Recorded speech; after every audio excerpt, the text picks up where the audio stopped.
Are you on? Hello, here we are with another Saturday Night Live Zoom Q&A. So we're just enjoying some divine herbal wine, which we do maybe, once a week or so, sometimes a little more. This lifestyle is something that if you don't enjoy yourself, you're not gonna live it. And people who try and push themselves into areas that they're not comfortable with will always fail. So we have to be realistic. In this society revolves around eating and food and how we can maintain our sanity and continue to thrive in this lifestyle of less is more. Because it truly is, once you tasted the wonders, the nectar of God, there's nothing like it. Come close or even compare. So we continue to thrive and understand that this is a lifestyle, not an event, not a race. We take it, one day at a time. We focus on what we're doing that day and keep always our goals in focus of where we want to go. I see so many that really believe this is a kind of an event, like going to a circus or something. I don't know. And those people have come and gone. And sometimes some of them will come back because once they've tasted the wonderful plasma love always flowing when you're deep into a long MFS, there's just nothing like it. And it's just, it's an addictive feeling, actually, that we're always thriving to maintain that feeling. But once the food comes in, we know what happens. So we minimize it, but we enjoy it fully when we choose to eat. And that's the key to success in this type of lifestyle. The other thing is that we continue to get bombarded by people, and these challenges for some of us it's not easy, and we need a support system to allow us to fall back on and help us through the difficult times. And this is why this group and these calls we do and everything are so crucial for everyone. Because otherwise, what else are you going to be doing? Going out and partying with everybody else and getting into that type of lifestyle? When I was young, growing up as a teenager in early 20s and stuff, all we think about is, going out to party on the weekends, sometimes during the week, and get drunk or get high or whatever, and then have to deal with the next day. But in those times, I always, felt like you needed to be with somebody all the time. Whereas now, I enjoy to be by myself and totally content being alone, because we're never alone. We're all with all one. Once you connect and go within and really feel that plasma love, that what I like to call it, that we can connect with it and understand that there's nowhere that the grass is greener. There absolutely is nowhere else. And there's nothing you can buy that's going to give you joy, bliss, and contentment. It's something that we're going to find within. And once you hit that, it doesn't matter where you are, who you're with, you'll be able to maintain that wonderful state all the time, mostly. We live in this realm of matter, and there's cycles in all the universe and in nature. And it's okay that we, have our ups and downs. No big deal, because Otherwise, life might be a little boring. Anybody have any questions, or they want to share what's been happening? This is where we're here, you guys. Speak up. Yeah, the challenges help us grow. They are here for a reason. And it's nice. I mean, it doesn't feel great when we're challenged, but it really does help us grow and get outside the comfort zone and do something different. Hopefully for the better, right? I mean, sometimes you do different things, but they make things worse. Yeah, it's good to be a little bit outside your comfort zone sometimes. And I think everything is It's the only way we grow. the way, I mean, everything is beautiful. You know, it's really our attitude, how we look at things. We can see them as beautiful and enjoy, or we can see them as very difficult and suffer.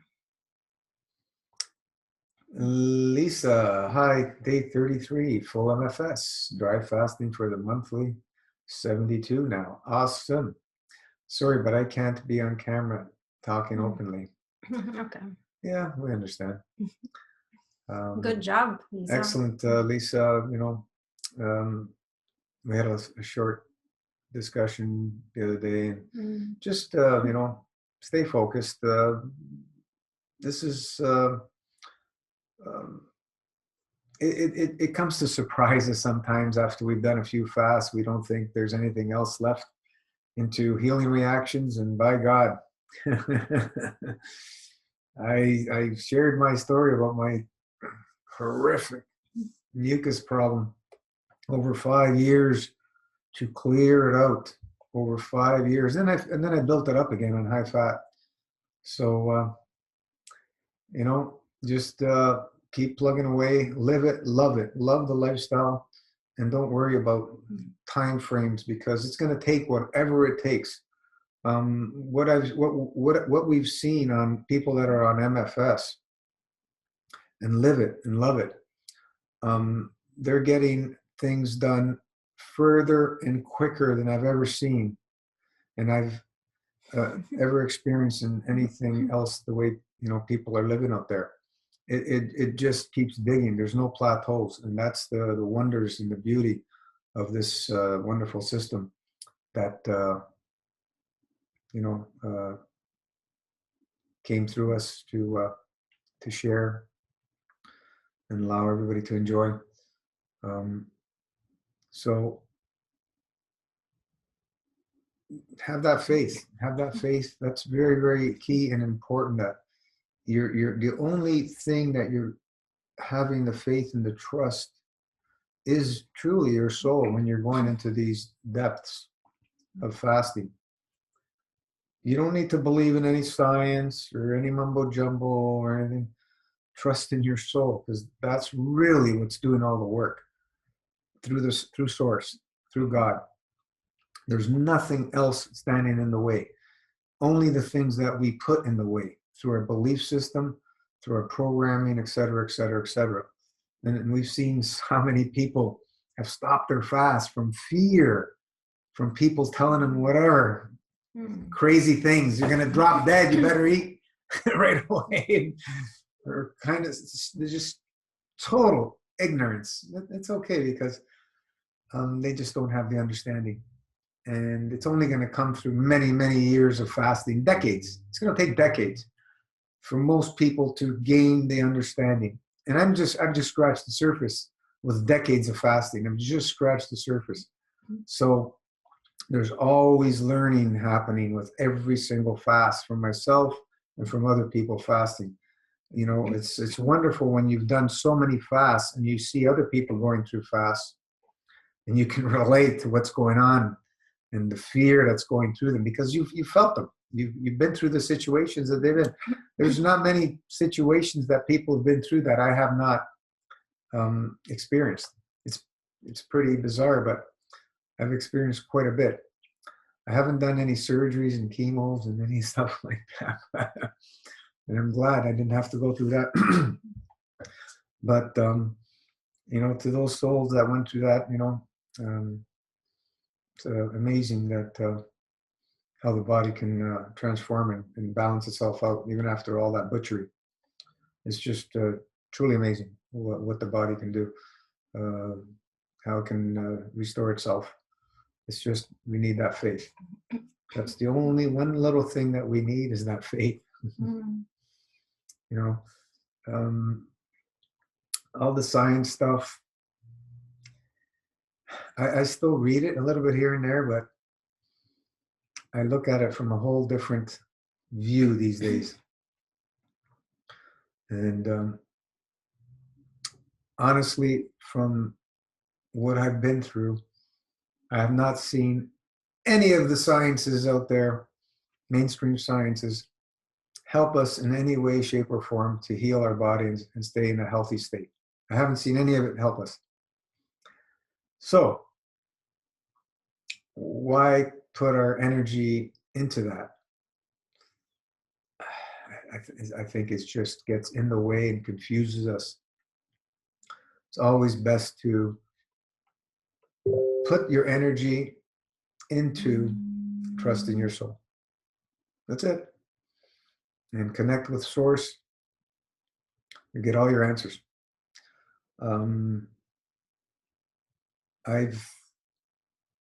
You know, there's a lot of great masters and teachers that have read their books and so on.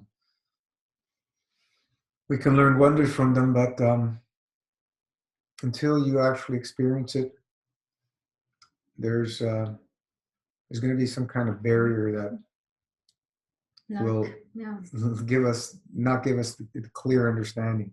It's the experience that gives us the understanding. And you know, when people talk about when they've been realized, if you don't go through that, how are you going to be able to know what that feels like? If you've never tasted a durian, we can explain it to you in detail. How are you going to really know what it tastes like until you experience it? It's the same thing with fasting and regeneration, healing. So lay back, enjoy the ride. Just enjoy it, because it's full of surprises, that's for sure. And the scary moments, when you go through them, you always come out stronger. Always. And sometimes it may not seem like you came out stronger because it takes a while for the body to balance out after these long fasts. Some people, it takes them, you know, several weeks or a few months to balance out, and it's okay. But you'll always come out stronger.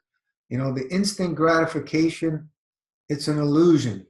What society, most of society is into these days, with drugs, with what do they call them, the dangerous type of sporting things, you know, that people are doing. It's, you know, parachuting, whatever, you know, bungee, all this stuff, instant gratification. It's all in the name of putting yourself at risk for that instant gratification that's not going to bring you closer to God. I haven't seen that happen.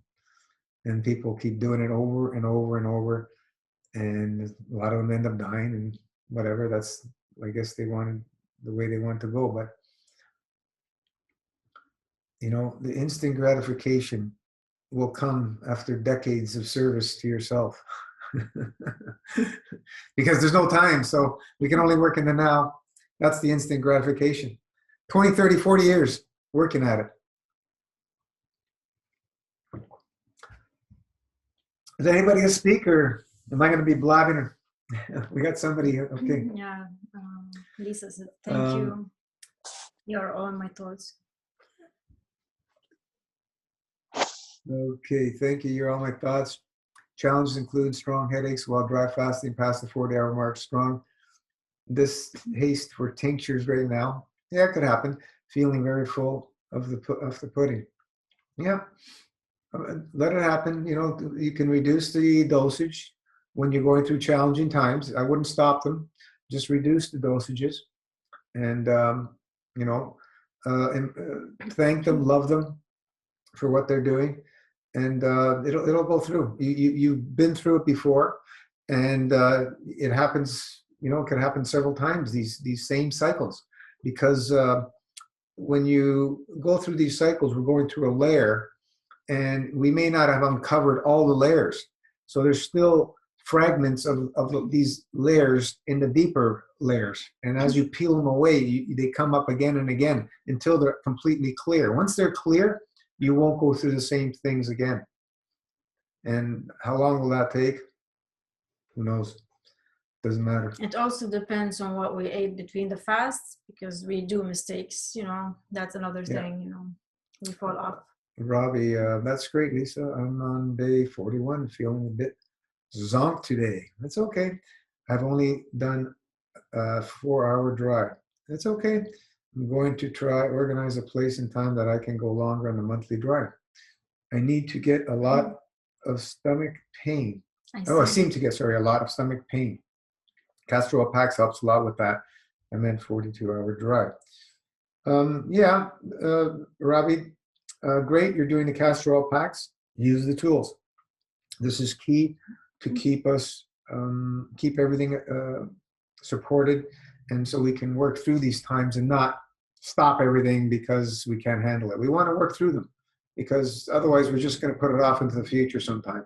So this is great what you're doing. You're using the tools, and just embrace the journey, jump for joy.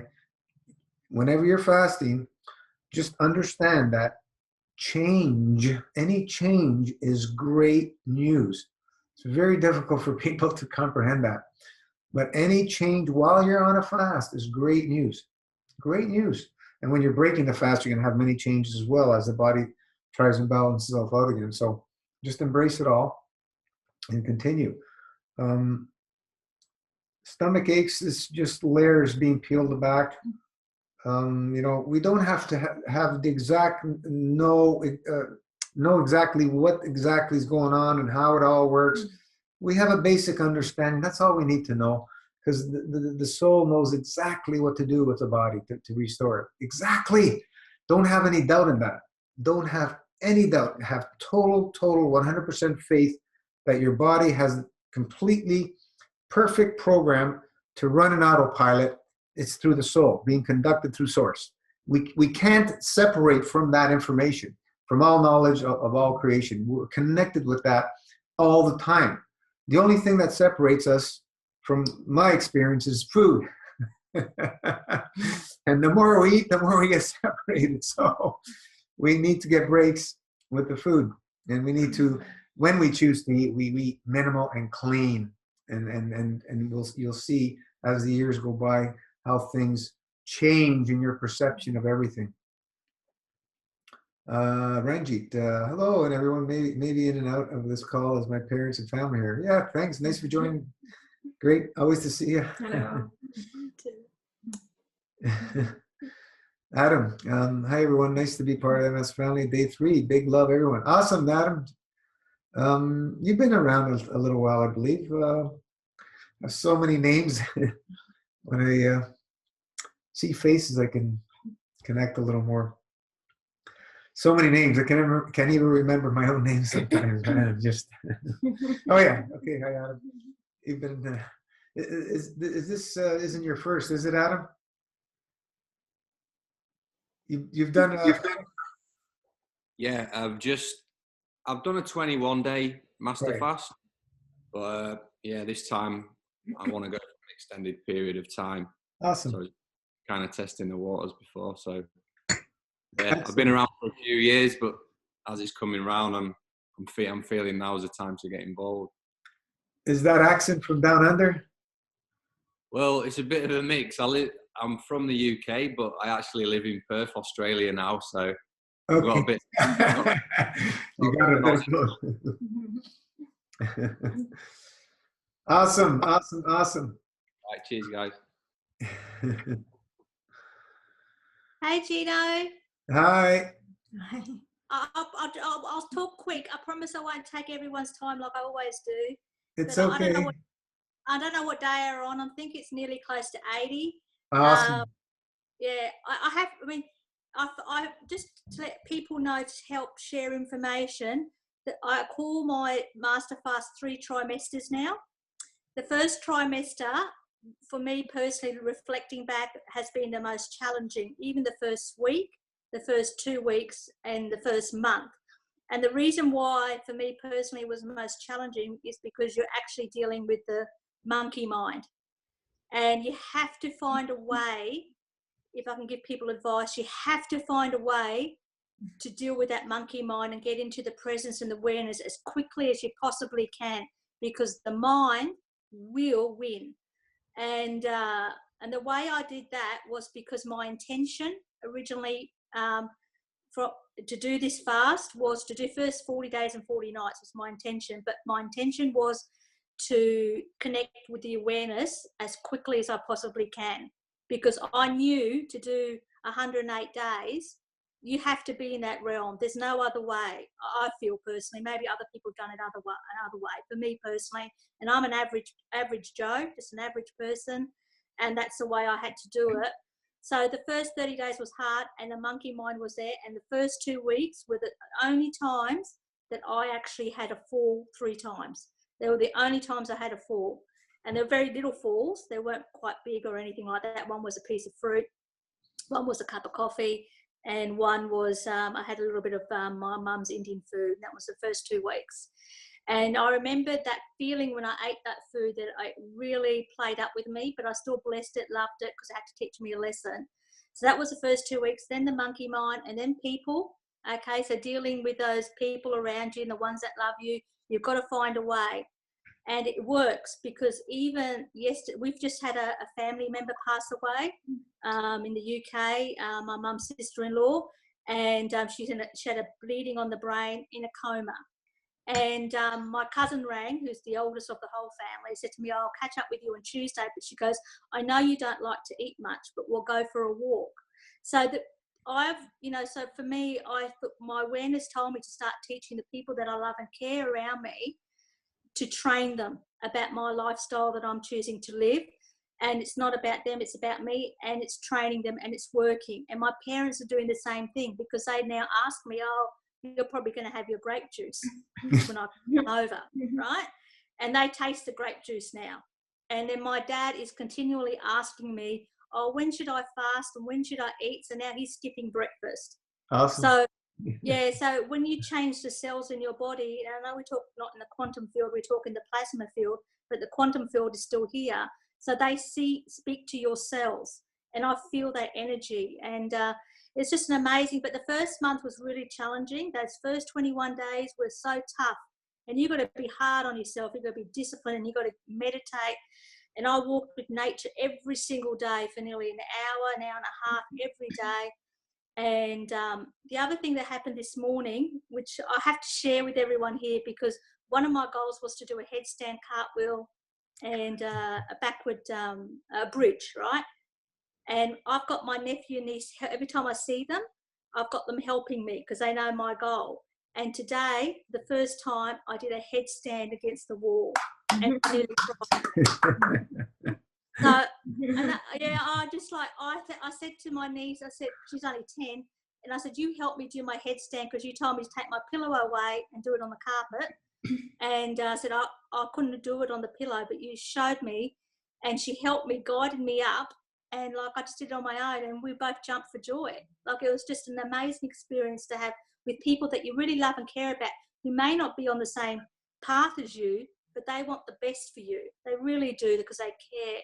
So there's a few things that are happening, but the third trimester, I have to say, is harder than I thought. I don't know what's going on. I have no expectations, but I have days that I'm really, really tired, and I've noticed that dizziness coming up, where when I get up in the morning, that dizziness comes up, and Gino, you said make sure you take it easy and slow. But as soon as I ground myself or do an enema, it goes. Mm-hmm. And you've got to use the tools. You've really got to have every single tool at your disposal and go through it. But I get really tired, and then I'm highly energized. Like, I've been sleeping in this third trimester around about 4 hours a night. I don't know if that's normal or not, Gino, but I go to sleep. It's a deep sleep, and then I wake up, and the first thing I want to do is stretch my body. I just go into the intuition, and I just want to stretch. So I get into my body really quickly. My brother and I, we did a meditation this morning, and we did Sadhguru's meditation. So that's the first thing that we did since I did my stretching in the bed, when I did some meditation, and then I've just been energized all morning. Couldn't wait to get on this call, just to share information with everyone here, because you know, this journey, even though it's my personal journey, but it's my journey with you. You know, we're all one, and I want this more for everyone here, more than I actually even want it for myself, because when you get into this feeling space, there's nothing better in the whole damn world than this. It's like you don't need the food, you just don't need it. And yeah, it's just such a blessing in so many ways. But the third trimester is tough, because I've been getting pain behind my eyes, a lot of head stuff, and then there's niggling pains in my body, like I've got one on my knee for the last couple of days. But I like what you say, you just embrace it. You just go, okay, you know, it doesn't mean I'm going to have a knee operation or this or that or anything like that. I don't go down that path. It just means my body's, like, to me, my body's healing itself. You're on what Arnold Ehret called nature's operating table without the surgeon's knife. Yeah. Yeah, it is. It's amazing. Like, your face changes. Like, if you probably see my face when I first started. Look at my face now. It's like a different human being. I have to look. I look at myself. I'm sure other people do it here now that've been decent 20, 30 days or more. You look at your face and you go, is that really me? You got to touch the mirror, and it's really funny. Like, you just No. How's your dry fasting? love it. Pulls me. I do my 3 days dry fast every month. I just finished one, and when I do my 24-hour Rana, and I'm really, really sorry because we don't recommend this, I do go to 36. Yeah, I would slow down. Yeah, I don't have any. Your body's going deep right now with the, especially the third month. I would slow down. Yeah. Okay. No rush. Right. I mean, even no rush. I know, but Gino, the dry fast. I mean, does everybody have this experience? Like, the dry fast really pulls me. Oh, yeah. It really. It's like it's like the universe wants more of that, and I get so much joy out of it. The third day, I must admit, when I do my monthly Rana, there's a lot of clean out happens. I don't know where it comes from. I just go, wherever you come from, I don't care. I just get it out of my body. The clean out is huge around my day 2, day 3 dry fast. And how is your daily? You're doing 12 hours? Oh, yeah, well, I do 14, but yeah, it's easy. It is easy, of course. Yeah. Long as I go to nature, I ground myself, and I find it easy going into the body and doing it that way, using the tools. I only got stomach, I know that you talked about stomach pains before. I've only had stomach pains at the beginning, in my first 30 days, and I've started to have stomach pains now. But they don't last very long. They come and then they go very, very quickly. So anything that happens in my body now is very short term, not long term suffering in the body. There isn't much. My eye colour is changing. It's gone from a medium brown to hazel. Even my mum noticed it. She goes, your colours of your eyes have changed. And I said, yeah, this is what happens when you fast, Mum. Fast with me. What else is happening? Yeah, I don't want to go off MFS. I know I'm going to break it between the 12th that week somewhere. I know what I'm going to do.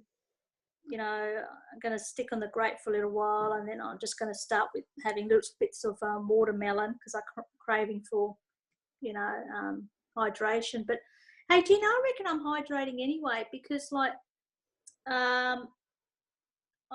my weight, I'm not that I did this for weight loss or anything, and I've dropped 20 kilos being on here, but my weight is around 59 kilos, but it's just staying there. Like, it's just not moving anymore, which is fine, because I still got weight to play with. But does that mean I'm hydrating if it's not dropping, or? The body starts to self-hydrate. once you start getting into the long fast. But it takes time. It takes several years for most people. The trigger to hydration is dry fasting. But but the thing about, it's addictive and it feels great. We've you know we've always said that the dry fasting is where everything happens. And the more you dry fast, the more powerful and more deeper you're going to go. But you need to be ready to go to that state. We had people jumping in doing 15, 16, 18, 20 hours dry fast. They never fasted before. They got in trouble real fast. Some people got themselves in such dangerous situations that, some of them were hospitalized because they don't have the understanding. They think that they want to jump in and be the hero. We don't need to do that. We got to be slow, steady. This is a decade's commitment. Decades. Once you pass a decade, then you'll start seeing more and more things and more of an understanding of what fasting really is. The first few fasts are a little training ground. Open the doors and decide, is this for me? And then we continue on the path. The self-hydration is a gradual thing that starts happening. It's we are in a dehydrated state in the reverse order.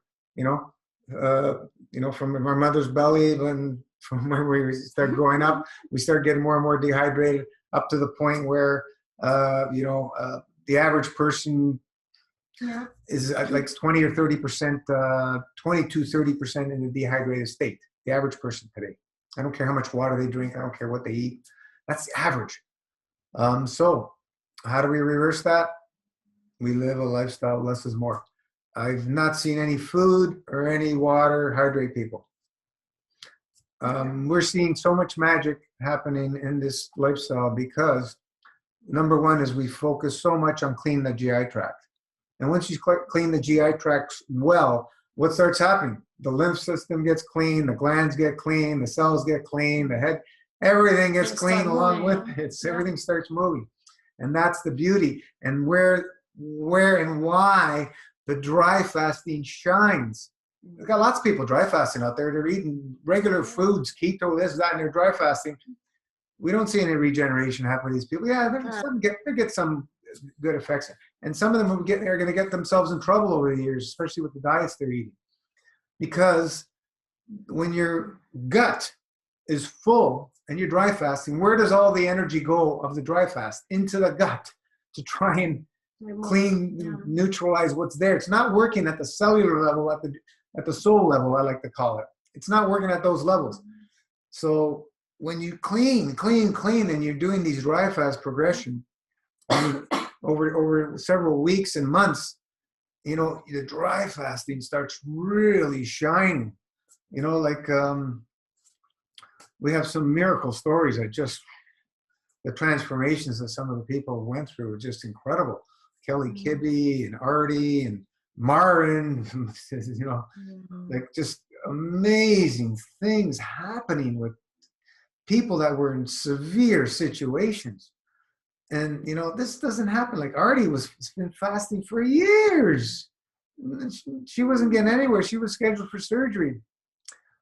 So, fasting is all fine and dandy, but how are you going to get the fasting to work for you? That's the key. I haven't seen many people gain that understanding, even though some people have been fast for many years. We stumbled across it, somehow the information came through, but it took almost 30 years of fasting and many, many wonderful teachers and lots of experiences and lots of failures.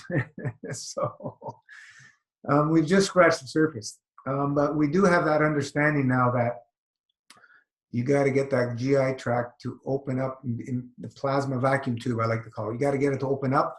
And this is where the herbs are just awesome in supporting us in these times when we're stripping away these toxic layers that we've built up over generations or whatever it is.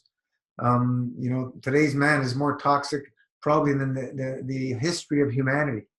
And, I don't think there was ever a time that we know of presently man was this toxic. Maybe there was, I don't know, but it's in a pretty bad state. And this is why we've really had to be clear for newbies fasting to slow, steady with the dry fasting.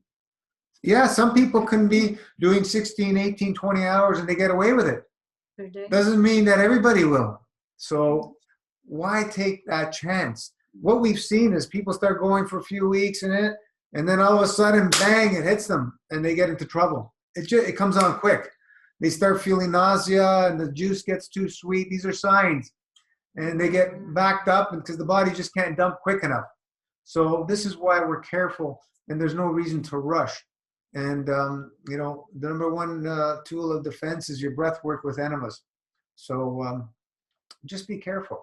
You know, 36 hours a week, you know, it's okay if you're doing your 12, you know, to 14 hours max a day, but still it's a lot. It's a lot. Especially when you're feeling it. A full MFS, you're digging very deep, very deep. That's why your body's transforming. It's because you're digging deep. Yeah, the third month you will feel it. You'll feel. I mean, you can feel amazing too because it's very deep. Then you become more creative, and it's the connection is much stronger. A few people that went hard, they didn't reach 108 days. They just couldn't do it. It was too much for them. So this is why I like people doing 108 days. It's not for everybody. It's not for everybody. So many people will, because they don't have the understanding and the experience. It's just they go through these things and they start pointing fingers because they're just not responsible for what they're getting themselves involved in, and that's why we'd rather see people take it easy, man. Just maybe in your second or third MFS you can go a little more, but the first one, just take it easy. It's no big deal. We have some people with hands up. I don't know who was first, SK or Judith. One of you can go ahead. Guys. Hi. Here. I broke my master fast like 60 minutes ago or so. Okay. And it was interesting. I did 40 days. Congratulations. Awesome. Thank you.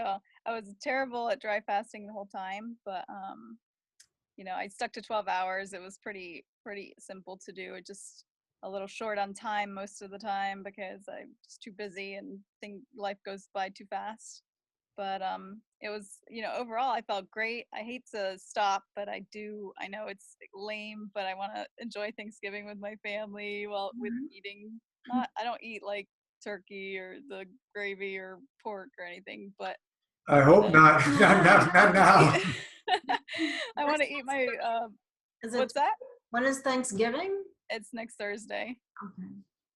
So I've been like watching some vegan recipes I want to make for Thanksgiving.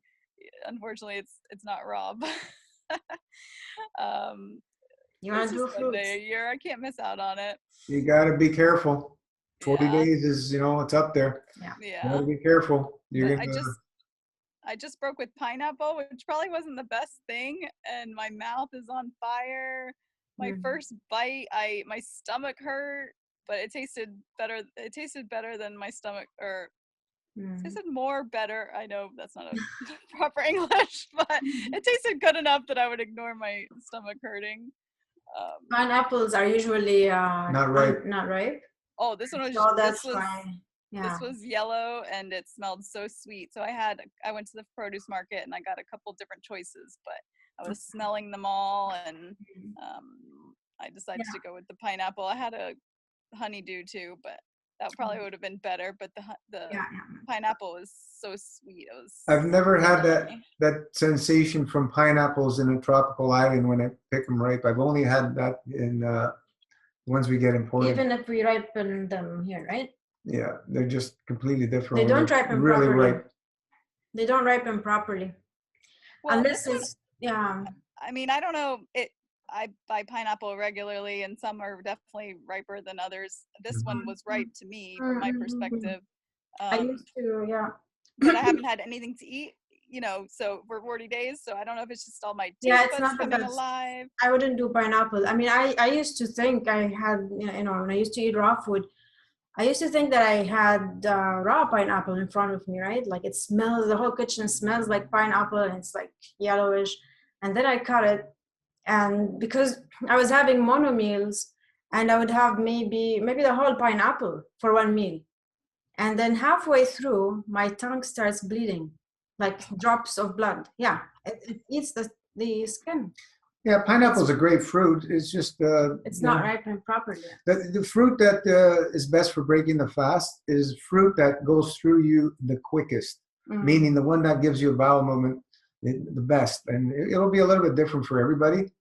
Citruses are good, right? Berries. Everybody's different. Some people could be figs, some people could be grapes, some people could be melons. Everybody's different. So you should know what fruit moves through you the quickest, and that's the goal of breaking the fast, is to eat the food that goes through you the quickest, so it sweeps out all the stuff that the fast has loosened up.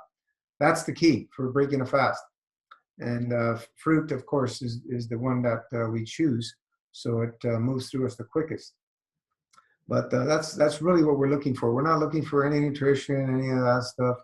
And of course, you want to enjoy your meals, and you want to eat enough that it's going to be able to be moved through you. If you eat too small amount, it might not be moving, go through you very easily. And that's another mistake people make. You know, they may eat a small piece of fruit to break a fast. Yeah, watermelons are great. You won't be able to eat a lot because after, depending on how long your fast is, but fruits. Yeah. Fruits I had about a third. My tongue's all red. It's red for me, but it's no blood. Yeah. So You're fine. Don't worry about it. The pineapple's good. It's just we're talking about why you're getting that sensation. yeah, but I was just thinking, because it's the same tissue, isn't it, from your butt to your mouth? So it's gonna burn all the way down. All fruits acidic. This is what people. The fallacy of alkalize. You alkalize yourself or kill yourself. That's pretty much what my understanding is. We don't worry about chemistry in getting ourselves healthy. For chemical mixtures and all that, yeah, let's use chemistry. But for the body, let the body do the balancing, because that's all we need to know. Body has to find balance, and it uses acid and it uses alkalinity, and we have both systems. And the acid side is our energy side, and the alkaline side is our sewer side. So what's been taught out there and what people are saying about alkalizing is a whole fallacy from my experience. And we don't need to know any of that stuff. Fruit is all acidic. Go look it all up. The chemistry of fruit. The only reason we love fruits is because they move the best to us. Like, this is what we want to focus on. Does it move well through the body or not? And the fruits are the best at moving through us. Like people say, lemons are acid, but in your body they're alkaline. What? Your body converts it to bring it to balance. That's the proper terminology. So we have a better understanding. All fruits are acid, not just lemon. All fruits. Pretty much every single fruit is acidic. The more obstructive ones, like avocado, you'll see them. They're less acidic than all the other fruits. And if you look in some of the meats and stuff, some of them are even alkaline. If you look at the charts of the food, it's pretty interesting. And I just keep. Why are people, spreading this fallacy of alkalize? It's just nonsense to me.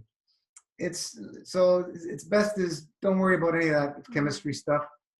Eat fruit and let the body do the work, because it knows exactly what to do. It'll bring it to balance. Your body will, through this plasmatic field conversion, it brings it to balance in this plasma vacuum tube. Through the conversion, starts with the saliva and starts happening there. The fruit doesn't magically turn to alkaline on its own. Your body's doing all the work through its infinite energy source. It has to use energy from somewhere else to digest that fruit or food or whatever. It's not getting the energy from the food or fruit. We get very small amounts of energy from food, actually. The past couple, I'd say the last week of the 40 days, I have been getting so much from the scent of scent of food, just like an orange peel or I was pretty embarrassing. I kept asking all my coworkers for their trash out of their garbage pail. I'm like, can I have your orange peel? It smells so good. And then I would just smell it at my desk like for like hours. And I wasn't doing it intentionally. It just smelled so good. I was getting so much from the smell. And Yeah. I was actually cutting into my juice intake because I didn't want the juice, and then I only had so many hours left in the day to try and get my 2 liters in. But yeah, the smells lately have just been giving me so much. It's amazing. Yeah, the citruses now are in season. They're a good choice. And persimmons, probably you have access to good persimmons. Pomegranates are nice now. Yeah, like there's so much fruit that melons move through most people the quickest. Not everybody, most people. But it's Grapes not are the season wonderful. now. Grapes are out. No, I mean the melons. Yeah, I know. You can get some depending where they're from. There's Yeah, so much fruit. There's so much. I went to the there's- produce store and I was smelling like every piece of fruit that I picked up because I want to, I'm smelling for the best one to buy. Right, And, that's- I'm sure everyone could have just been pointing at me laughing because everywhere I was going, I'm always smelling. I'm looking at the produce and I'm going, how do people buy this stuff and eat it?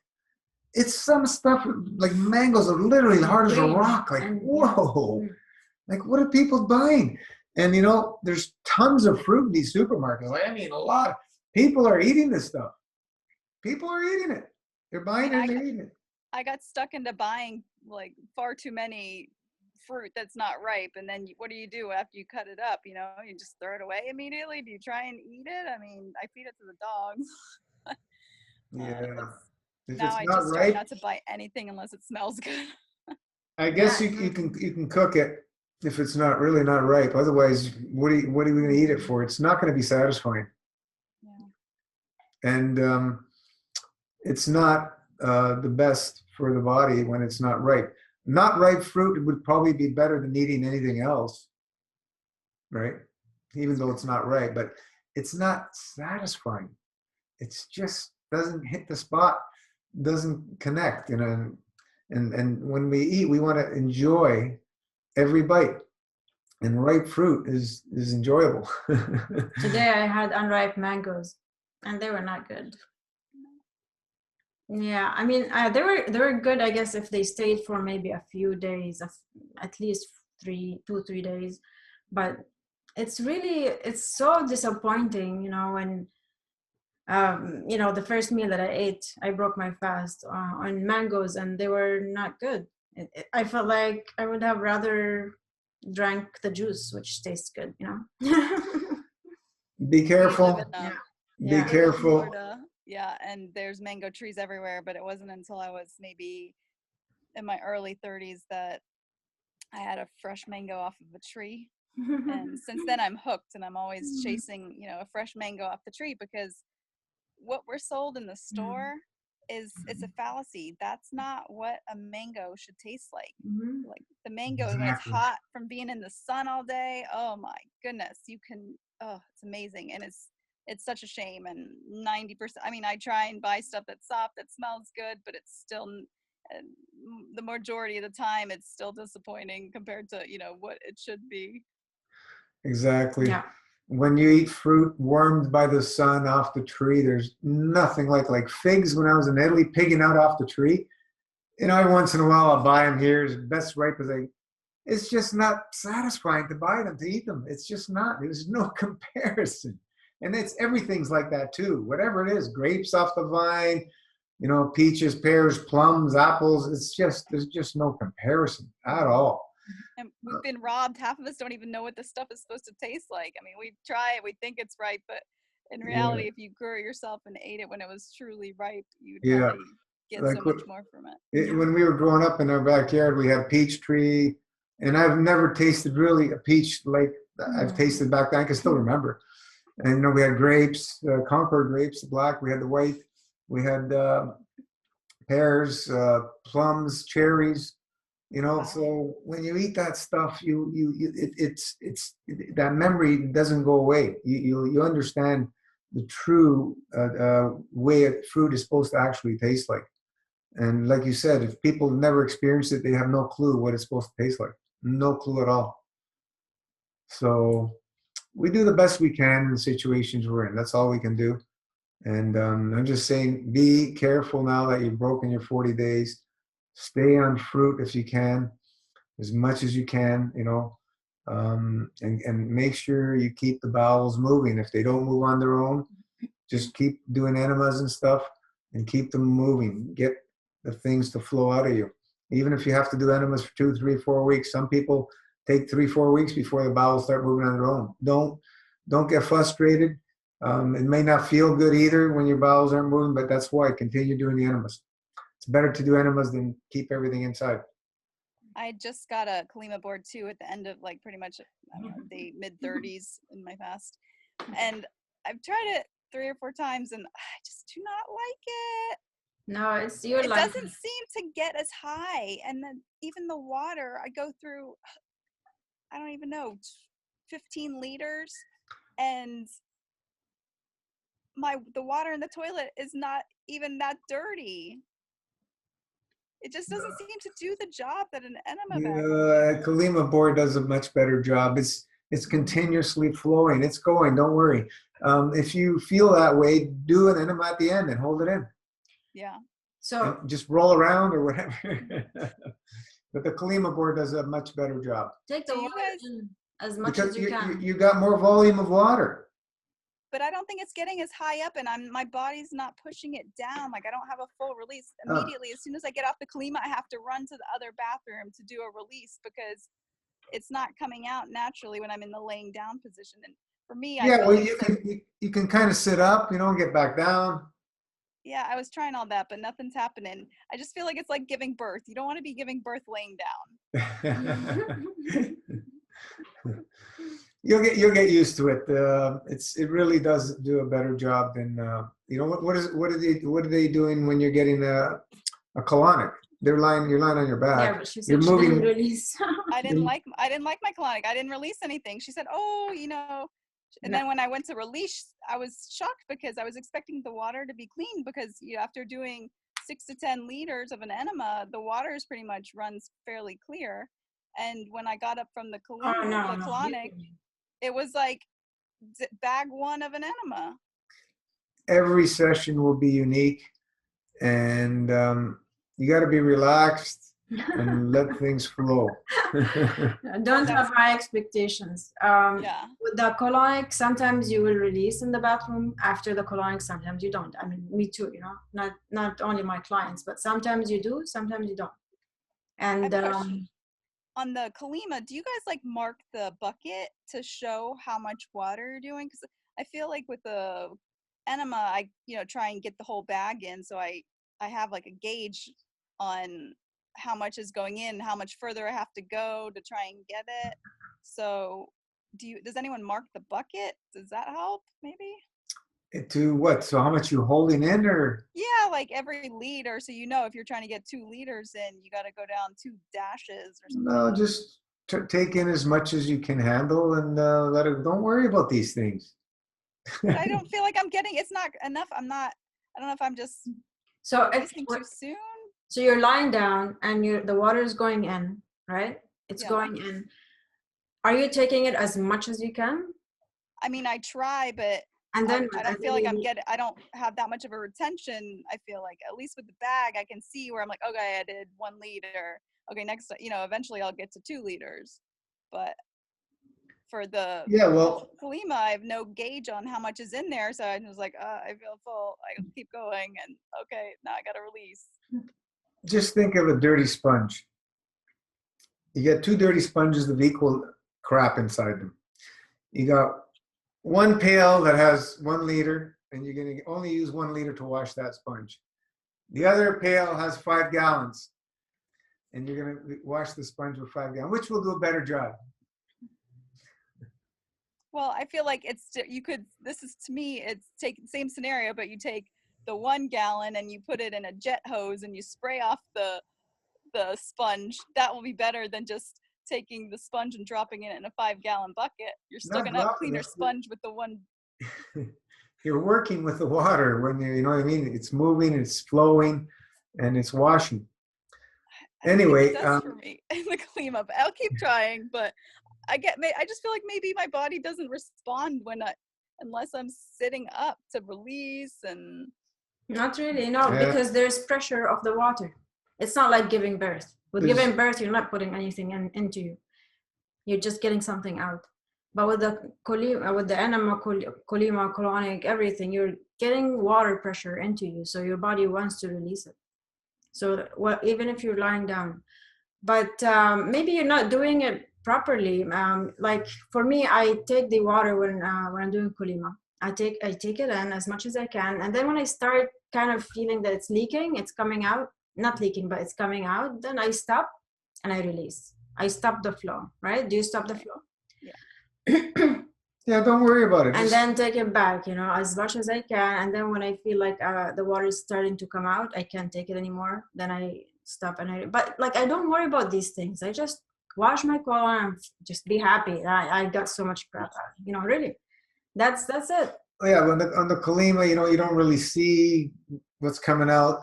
The way I know I've dumped a lot is if the toilet flushes on its own. Well, maybe my toilet flushes and I don't know. Maybe it just like disappears out the bottom or something. That's how I know.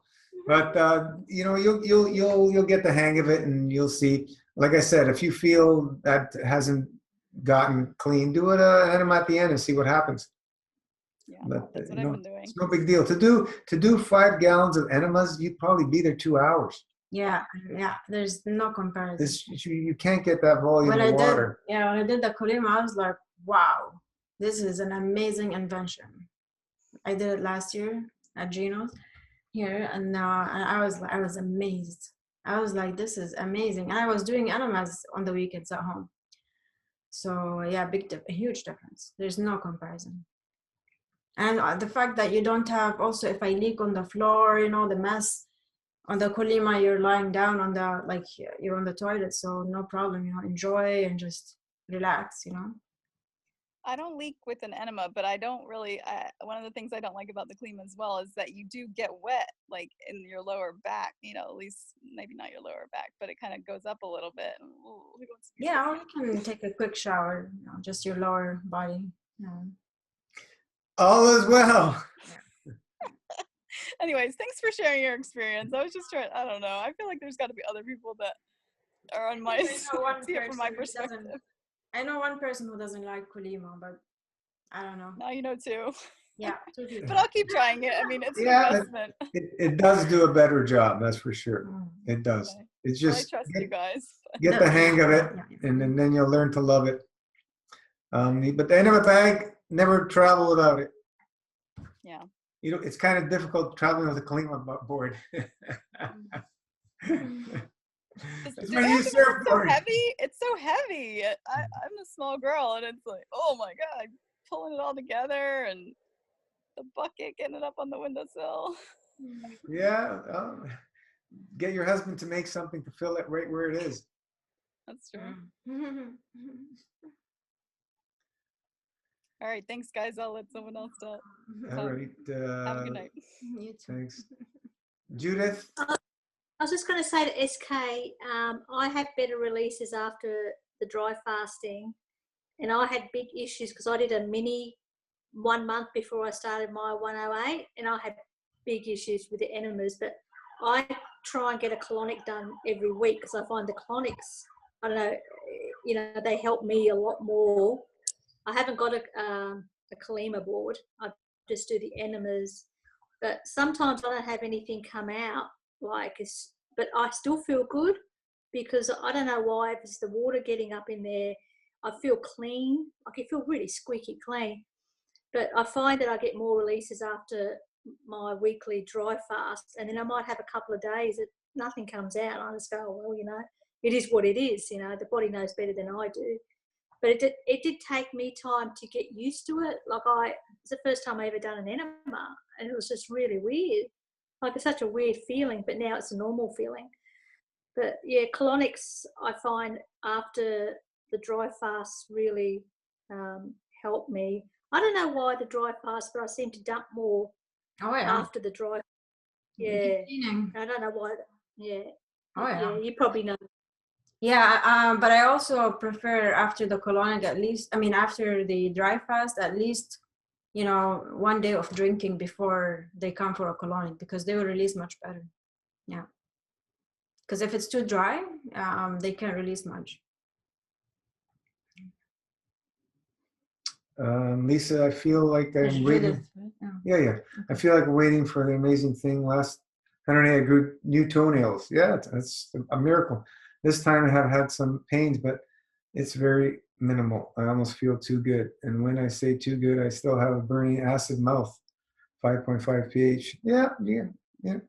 It's okay. Keep going. Keep going, Lisa. Don't worry about these details.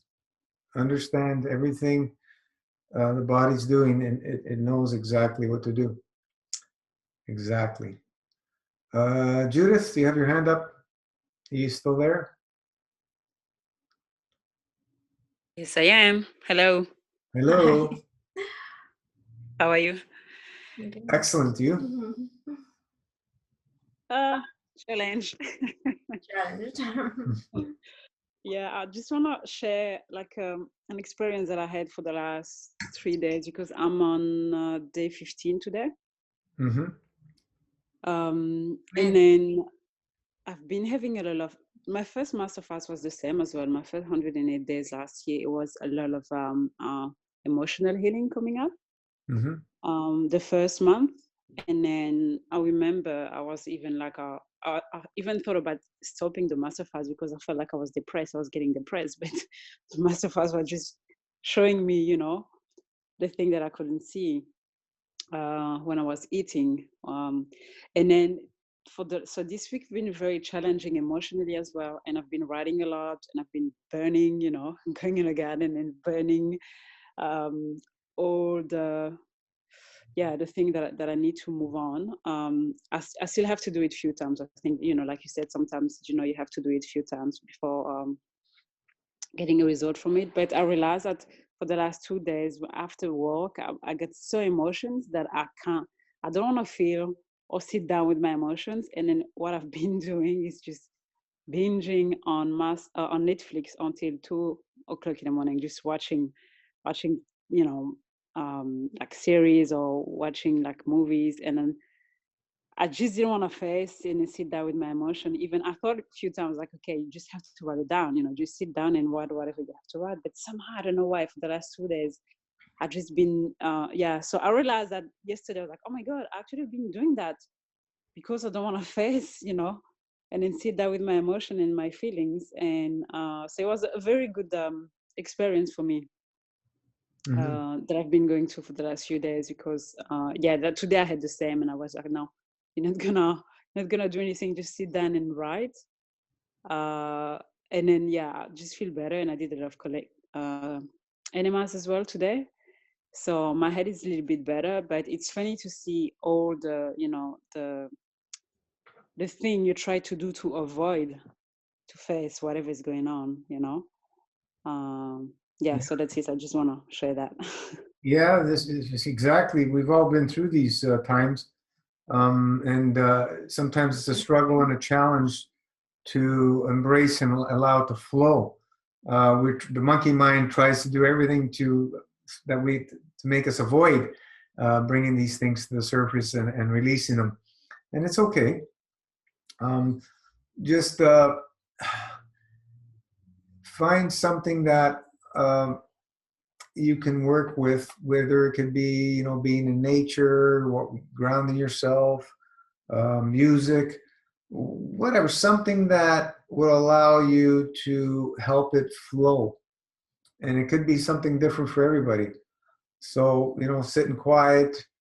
Sometimes maybe go into a noisy place, like, you know, whatever, or watching a movie like you've been doing. I don't know.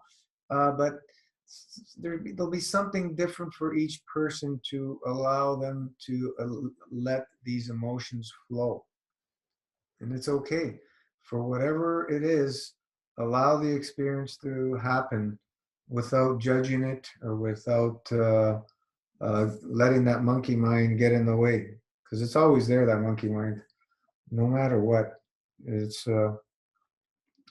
something that we all deal with, and we just learn to tame it and put it back into the wild. What's your plan for this one, Judith? How many days? Oh, 108 days. I can't go. I can't go less than that, because I experienced the first one and it's a life-changing experience. Like, I mean, that's the thing is when I went back to the food and I was like, I actually can't go back because I had so much change, you know, mentally, physically, plus my body was so clean that the pain that I was experiencing from the food is not worth it. It really is not worth it. And plus it's like even worse, you know, I mean, my body and my mind were to like a worse state than I was before the master fast, you know, because you grow up with, you know, that thing of knowing that you have to eat and blah, blah, blah, and you don't feel good, but it's kind of like, okay, I accept it because that's the way, and then everybody's like that. But once you experience the master fast, you just can't go back. Yeah. It's just think about your... The pain is too much. The pain is just too much compared to what you experienced before, Right. you know? Yeah. Yeah. Think about the time before you started the first master fast, and then your whole 108-day experience, and then breaking the fast and all the challenges you went through and where you're at now. And you can clearly see and have the understanding of the lifestyle of less is more. It's very clear for the people that stay on the path and continue to set forth in another and another and another MFS. The ones that do the 108 days and they disappear, they are in that place that they were just not ready to come to terms with the massive changes, and it's kind of frightening for some people. The term is people don't like to let go of their shit fits into this category. People love to hold on to their shit. And once it all lets go, they're in this place that, whoa, you know, looking at their soul face to face in the mirror, and they're just not ready. And it's okay. Everybody's going to have to go through their own experiences, but this is a life-changing experience to go through 108 days. I haven't met anybody who did not have a life-changing experience, even with a 30, 40-day master fast. So 108 days is a huge life-changing experience for everyone. You really understand what food does to the body when you clean out the body properly. And that's the challenge for some, to gain the understanding that this is a lifestyle, not an event. It's a lifestyle. And for some people, maybe it's better, not to do 108 days off the bat. Maybe it's better for them to do short ones, 2, 3, 4 weeks or so, get the feel for it, or maybe do the master fast weekly with 1 meal a week. That probably would be a better avenue for some people. And for me, it's jump in, pedal to the metal. Let's take it. Let's see what's happening. That's me. And a lot of yous are like that too. But for others, some people that have done 108 days shouldn't have done 108 days off the bat. They believe it's an event. And some of them are pointing fingers, blaming the fast for their life is upside down. Like, this is where you have to hold up the mirror and say, when you grow up and come to a new understanding that you're responsible for every decision and action in your life, then we can talk. Until that time, I can't help you and nobody else can help you, because the only person that can help you is yourself. And we all need to come to terms of how ready we are. How ready, but just how powerful this lifestyle really is. When you see things metamorphosizing in people that were genetically incorrect and correct themselves, you really have to open your eyes and stand back and say, what's happening? What's happening here? You know, things that they're saying is impossible to correct themselves are correcting themselves. So this is why we have such a huge following, and you know, we're doing no marketing, no nothing. It's just all word of mouth what we're doing. It's because of the massive changes that people go through. And the ones who stick with it and keep it as part of their life continue reaping the benefits more and more and more. You know, Kelly was just talked about her release. She started another one. She released a whole bunch of worms. And she had massive changes happen in her first 108 days. And she already started eating fruit a few years prior to that with herbs and stuff. So it just shows, you know, a decade in this lifestyle, folks, is really nothing. That's why we say 9 years is a good start. It really is. When we really sit down and say, okay, yes, we understand it's a lifestyle, you know. Yeah, we see massive things happening in, you know, 108 days, 3.5 months, but what's going to happen in 9 years with people? We're going to see more magic happen. That's all we're going to see. As long as people are maintaining and keeping the lifestyle, at least 80-90% of what we're sharing. You know, everybody's going to fall off here and there. Everybody's going to fall off. You know, you're on Master Fast, you're feeling 1,000%. You say you're never going to touch anything crap again, and then the emotions hit you when you start eating. And you won't understand that until you start eating.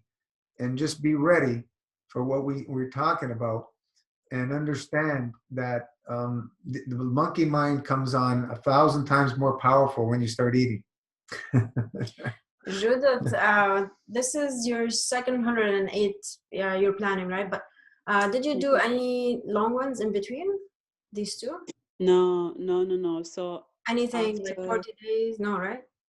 No. So after that one, I didn't do any small one. I was just eating one day a week for like 2 months. Then, but I was still keeping my dry fasting, you know. Then after that, that's why I starting to eat more food after 2 months. But I was still keeping my dry fasting 1 day a week and everything. But when I came here in Australia, that I completely lost control. No more dry fasting hours, windows. And then because I was catching up with old friends, you know. Lots of changes. Yeah. So, and it was just going to vegan stuff and then eating all the vegan cooked food. And that's where everything went down for me. Like my body, my mind, that's where everything went down. Don't look at it as going down, Judith. It was an experience you had to go through to realize where you want to go. Yep. Yeah, you're right. You're right. I got that last week, actually. I think it was 2 weeks ago, because like I said, I was fighting for like months and just trying to go back on a master fast straight away. And then the more I was fighting, harder it was for me, you know, it is food and everything. So it's actually, like you say, you just have to accept that's embrace. Where you have to go through. Yeah, embrace and surrender, and then learn from it. Then when you will be ready, because you know, keep telling me you'll be ready when the time will come. I was like, no, I want it now. But it doesn't work that way. The big thing that I see people when they finish these long fasts and they jump into things that they shouldn't be jumping into, foods I'm talking about, very soon. It's scary for people to do that. And this is where we really, really have to pull in all our resources of understanding, energy, et cetera, to stay as clean as possible for a few months. Really pull all our resources to do that, because people will kill themselves eating, not fasting. And I say it over and over again.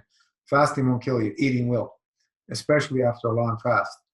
And you know, go to your local morgue and ask the people that that died if every one of them was eating. And I can assure you, every single one of them ate every day. So if you think food's going to keep you from dying, you're living a fantasy. We're just making jokes of it, but it really, food is the leading cause of death. Probably drugs, but drugs are eating them, right? So it's a kind of food that we've conditioned ourselves to use. But you do experience that when you go, on eating phase, then you come back to the master fast, like, oh God, I'm alive again. Thanks. Because it just really feels so heavy. And then, your mind is just, you can't even think right anymore, And then that's why I realized for the last 2 weeks, I was like, oh, my monkey mind, is still there, but not in the same way. And then when I go to challenges, because I'm still going through a lot of challenges here as well, even with my visa situation and everything, the master fast actually give me a map, like a way of thinking, and then, understanding exactly what's going on. Even last week, I had this problem with my visa and I was doing all the papers and I went in panic mode. I was like, okay, it's fine. Let's just breathe on it, go to sleep, because it was like midnight. And the next morning, and I woke up, the answer was just there in me. I was like, oh my God. It was always there. Yeah, Always exactly. there. Yeah. So you really give you a map and a way to see the truth the way it is, not like your monkey man want to see it, to make you see it. So yeah, it's beautiful. It's really beautiful. Yeah, that's the beauty. You start getting your answers and whoa, why didn't I see that before? Food. Yeah, too much food. Yeah, plugged up.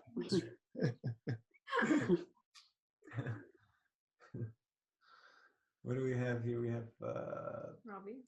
From Robbie. Go, Judith. I'd like to hear you talk. It is all such a help. I would love to go to 108 days, but I haven't been really committed yet. I have to deal with the emotional reactions which occur when I'm affected by chemicals and perfumes. I'd love to hear if others have any improvements in being affected by chemical insensitivity. Okay, this is something that you're in a hypersensitive situation because you have overreactive organs and glands from being overloaded and backed up. So what happens when you clean up? You actually become sensitive more so. But these things are the senses are there because they're there to protect you, and it'll be a different feeling than what you're feeling now. They'll still bother you and everything, but it's more of a protective thing for you to stay away from it. We don't want to be around these things anyway, Robbie. Your body's telling you that there's something that is affecting my body with these odors. A lot of people are affected by these things. There's a lot of what do they call it? Perfume-free zones these days because so many people are affected by it. In perfumes, there's no regulations for what they can put in them, and they put in the most toxic substances in them, most toxic chemicals. And people are spraying it all over their body, and they're ingesting it that way.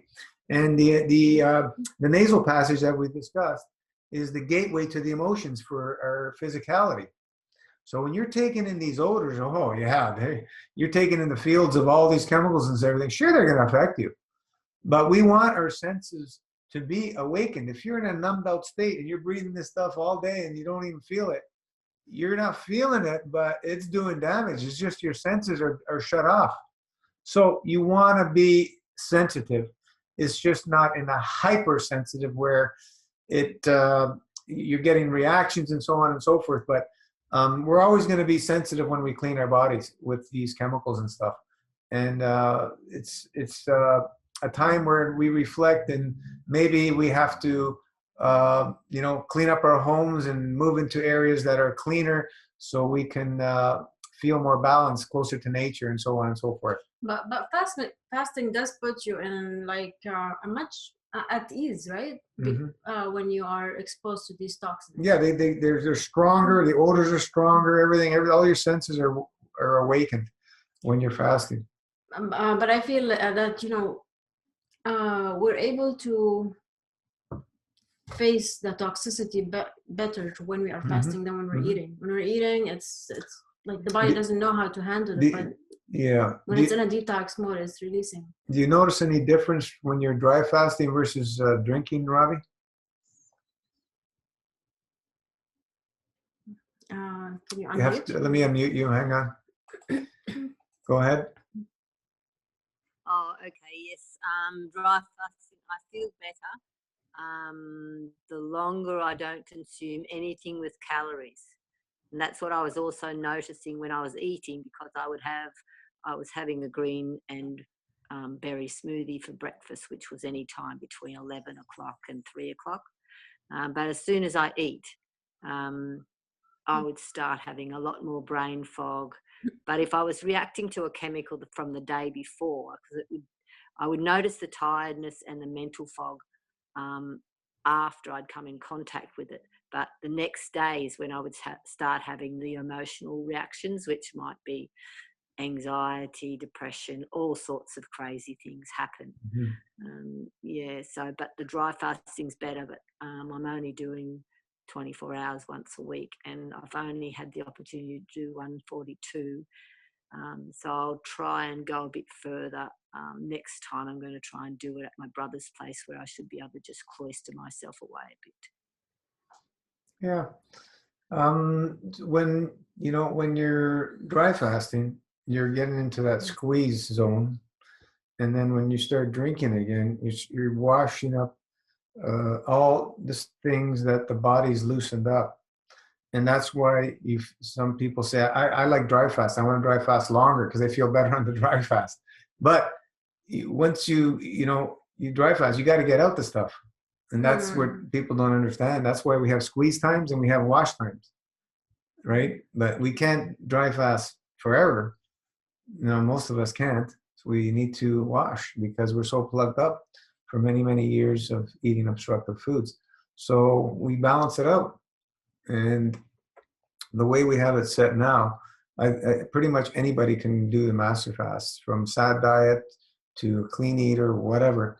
And you're going to have some people have more challenges than others. Like we have that one person, he's been having the runs for like 2 weeks and he's freaking out. I go, good thing it's your channel's opened up and it's releasing. Keep going. He wanted to break his fast. Like, what do you want to break it for? Continue. People get, paranoid and scared. They don't have the understanding of what's going on.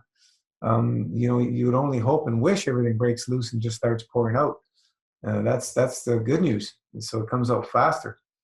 These sensitivities are not fun, but at the same time, we want our senses to be alive and working.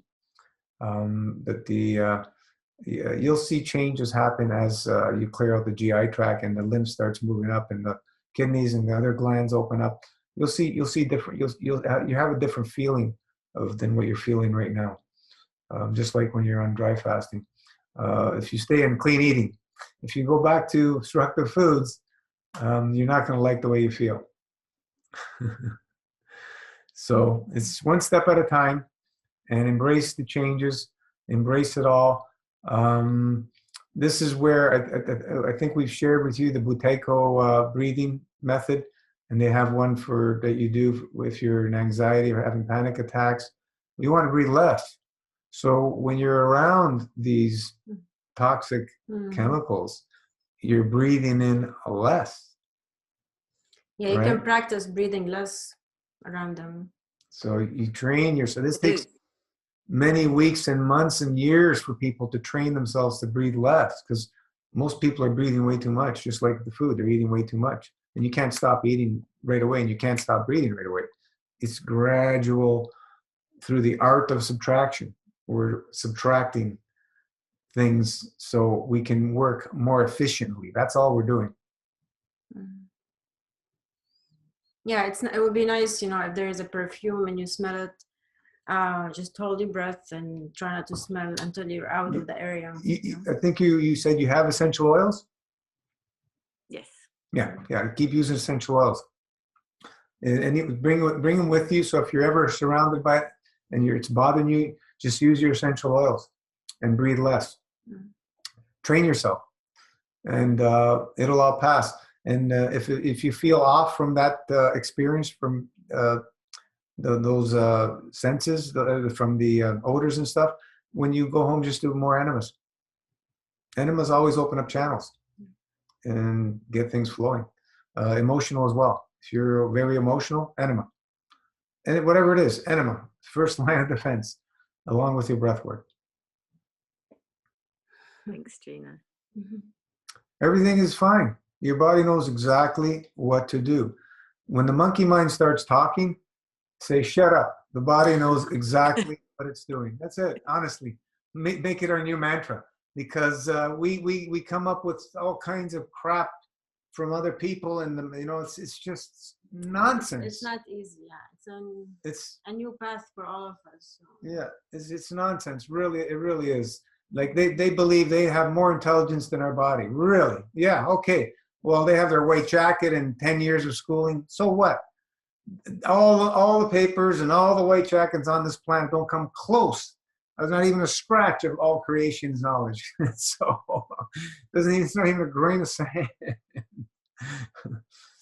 We're not putting anybody down. It's just the intelligence of creation is it's complete, and it's in perfect balance, and we can tap into it. Yeah. That's the beauty. We can all tap into it. We all have it available within. It's not out there. It's within. Yeah. We have some more people here. Ranjit, love you. Judith, you're doing well. Robbie, gobbling up the smell of my husband's evening needs. Feel a bit like I'm consuming cooked food, even though I'm only smelling it. Yeah, you're taking in the emotions of it, but it's nowhere near as damaging as consuming it when you're just taking in the emotions. So it's better doing it that way than eating it. And when he's cooking, or you're cooking, or whoever, just enjoy it and tap into the motion and give it love, and let it balance itself out. Don't worry about it. Terrell, hello, lovelies. Thank you so much for offering this powerful information for guide us to full light. Question: this round of manifest, Rana suggested that I just do plasma pudding, not do Dr. Morse's GI Brew. Yeah, that's not part of the protocol, because it's got dried herbs in it, and we don't want any activation of digestion. During my MFS in the past, I did the GI Brew and let go of a good amount of mucoid plaque. Well, it wasn't MFS because you're eating. Will just the plasma pudding be enough for me to get mucoid plaque out effectively, especially without cascara cigar and the other herbs? We have all these wonderful herbs in our tinctures, and it's all set up in our kit, exactly what we need for MFS. And we've had thousands of people releasing the mucoid plaque like no other. Yeah, nobody uses, actually very few people, I mean, at this point, nobody uses GI Broom that we know of. Everybody on the page uses plasma pudding. And yeah, of course, we are releasing lots of mucoid plaque. I mean, GI Broom, keep it for when you go back to food. Yeah, when you do the hybrid, maybe. Yeah, our bowel blaster has cascara sagrada to help clear and train and strengthen the bowel. The herbs, basically, the function of them, from my understanding, is to help remove obstructions at physical, mental, and emotional levels, to open up the energetic pathways. That's really what I believe they're here to assist us with. And this is why they really shine when you fast and use them. When you're eating, you're going to plateau with herbs. Seen it thousands of times. John, just hearing Judith and Henry is beautiful. It's beautiful to hear all you guys and connect and spend a night together, a few hours. It's awesome, because there's nowhere I can do this out there. Yeah, family and friends. They're not into this lifestyle. So I don't see them too often. Lisa, during my first 108, I rid myself of 3 major food allergies. There you go. I had severe allergies too. I got rid of them many years ago through fasting, and through eating clean. From really, I had really bad allergies. Completely gone, disappeared, vanished. No trace of them. Ranjit, Gino and Randy have given me deep understanding why the dry fast has been a wonderful experience so far. I have kept up with the washing. This has probably helped with the emotions without me knowing, of course. Love this group. Like as we said, the understanding will come through your experiences and connecting with everybody else's experiences. This is why we do these. These support calls are vital. And the people that aren't here, they can listen to after, but they're missing out because they're not able to ask questions that come up and get the feel through the live interaction. It's all wonderful to listen to them after as well, but being live is a whole different experience. Just like we say, the understanding comes through the experience. You can read it and listen to it, but when you're part of it and you're going through it, it's different. And we gain more of an understanding, just like we do with the fasting. We can hear a million people talk about their experience of fasting, but we don't know what it is until we've done it. Adam, can we take the pudding twice a day, or would you only recommend once a day? We recommend once, but if it's going to be easier for you to do it twice, I've experimented with once and twice. Do it twice a day. Cut it in half and do it twice a day. Sometimes it's easier for people emotionally to have that. It's like a meal. Now it's my dessert time for when I'm a massive fast. So if it's going to help you and allow you to go through the experience easier, Adam, do it twice a day. There's no real issue with that. Robbie, oh, that is great, Lisa. Any improvement will be very appreciated. Free. Thank you. Lisa, a couple of months ago, someone who is practiced healer faster came to me and told me that I should be on iodine at high doses.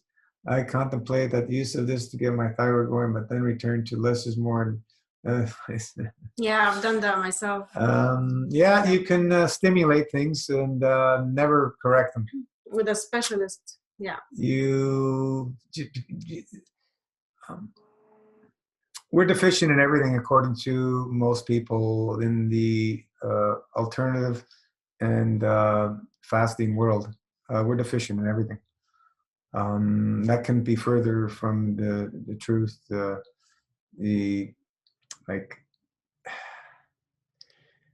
I just don't know what to say, because you stop eating, everything starts correcting itself with nothing.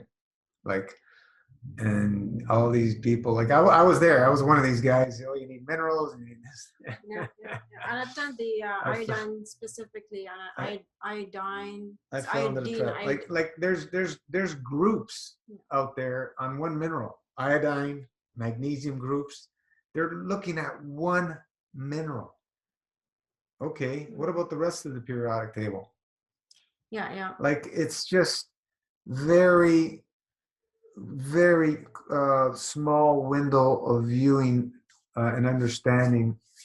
And the thing is that if what we've seen is only the body can feed, hydrate, balance, and heal itself. You don't need anything. And what we're using is to help us subtract, remove things from the body. We're not using them to add like other people think. We're not using anything to add. Yeah. I want to mention as well, before I met Gino, I was doing the raw food, and for a year and a half, I supplemented with raw food. It's been like 20 years experience, and he was into iodine, iodide, and cofactors. So I took these. Actually, he referred me to a specialist in the U.S. Who deals with the iodine, iodide, and the cofactors. and he put me on a protocol, and I did the protocol for maybe 6 months. I checked my thyroid levels before. I had Hashimoto's. I checked my thyroid levels before, and then I think 6 months after I checked. But I remember I was so sleepy sometimes at work, like in the middle of the day, I like almost fall asleep. It's crazy. After taking the iodine and iodide, and then it was time to check my blood again. I go and check, and my doctor here told me, I don't know how you're walking. Your thyroid hormones is like almost zero. He's like, I don't know how you're walking. So I said, oh, don't worry about it. I'm doing this treatment to help my thyroid. So I will just contact the specialist. So I contact the specialist, and he adjusts the dose a little bit, but it shut down my thyroid. And that's not fun. I mean, what are we doing? We really don't know what we're doing. We really don't know. I'm trusting a specialist medical doctor, like, he doesn't know. He doesn't care. He's like, he actually told me, before you start taking thyroid hormones. I was like, what? I was like, I would never take thyroid hormones. I'm coming to you because I want to help my thyroid. I would never take thyroid hormones. When you're doing raw foods, that's the last thing you want to do, right? Hormones. And so basically, when I met Gino and I started the master fast, before I started, I said, well, I'm taking D3, I'm taking B12, and I'm taking the iodine, iodide, and cofactors. Do you think it's better to stop them when I do the fast? And he said, I would not do them myself. So I got rid of them. I actually sold my iodine. I had lots of bottles, and I sold them to someone. But it's whatever we add to our body, which our body makes, your body stops making them. So if your body can make everything, you can answer the rest. It can make the minerals too. Okay, your body can make everything. Your skin gets softer, your eyes get brighter, things start repairing themselves with nothing. With nothing. This is the fallacy of modern science and how the body works. They don't have a clue. They don't have a clue. The only thing they look at is the general population and how things react with people on the average. That's it. And it's all based on a small viewing window of what's happening in matter state. These are the effects. They're not of what's going on through the conductor, which is the soul, and at the plasmatic side. So, we don't have this understanding of how it all works, and we don't need to know because it's in autopilot when we fast. And that's the beauty. We don't need to know. We lie back and we let it happen. We just support using the tools that we have, that we're able to use now through many years and wonderful teachers and so on that we've gathered. And it's all beautiful. We're going to have some challenges. Yeah, we're going to have challenges. So what? What else are we going to do? Go back to food? It's okay to eat, but let's minimize it and let's keep it clean, because most people are not going to be able to stop food. Let's face the facts. They're not going to be able to stop three-dimensional foods completely, but we'll be able to take most people at least 50% less, or 50% or less food intake than what they're currently eating easily. We're looking at the cost of food prices now. We're going, my goodness, thank goodness we don't eat 7 days a week anymore, because it would be literally a fortune to live as a raw foodist today with the prices of food here in Toronto. So, eating 1 or 2 days a week, 3 days a week, it's no big deal.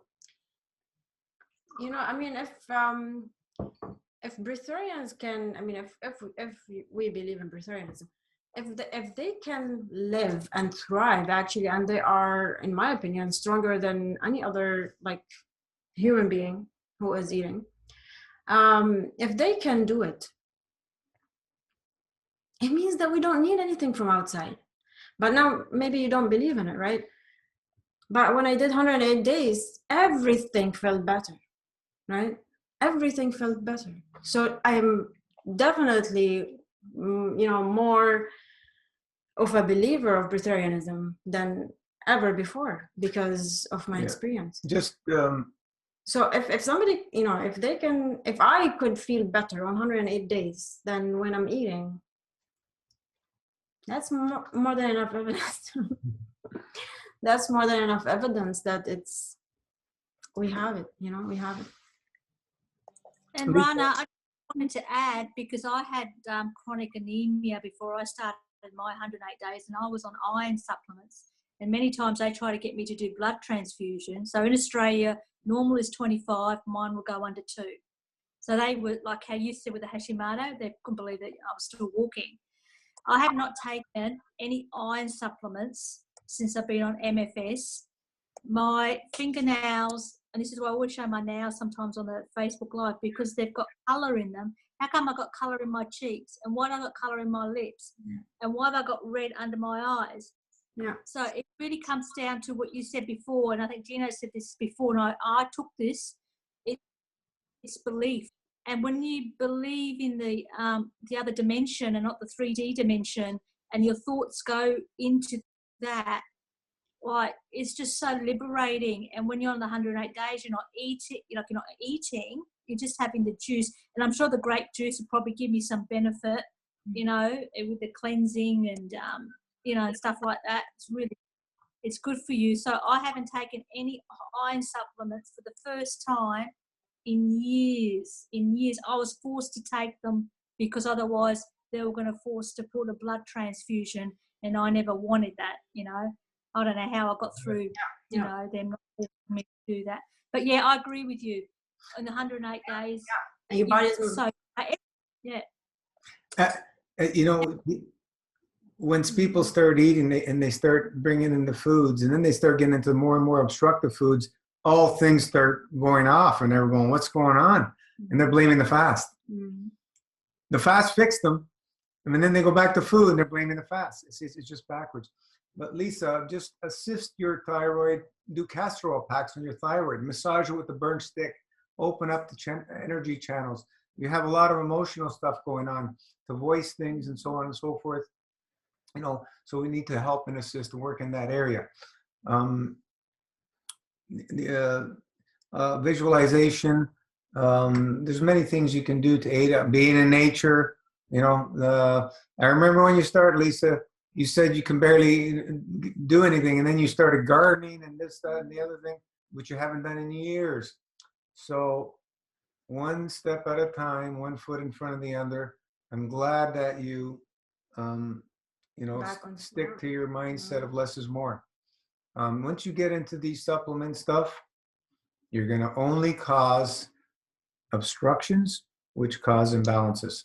That's all you're going to do is man-made supplements. Nothing more. The other way is just assist with more herbs. With herbs, you don't cause obstructions. Okay, and you don't cause anything. Yeah, and other it's problems. amazing. I mean, and you would read articles and articles and articles by people, like even raw foodists, okay, about supplements, about like the iodine. Like you would, you would think, oh, they know what they're doing. They know what they're talking about. They have done lots of research.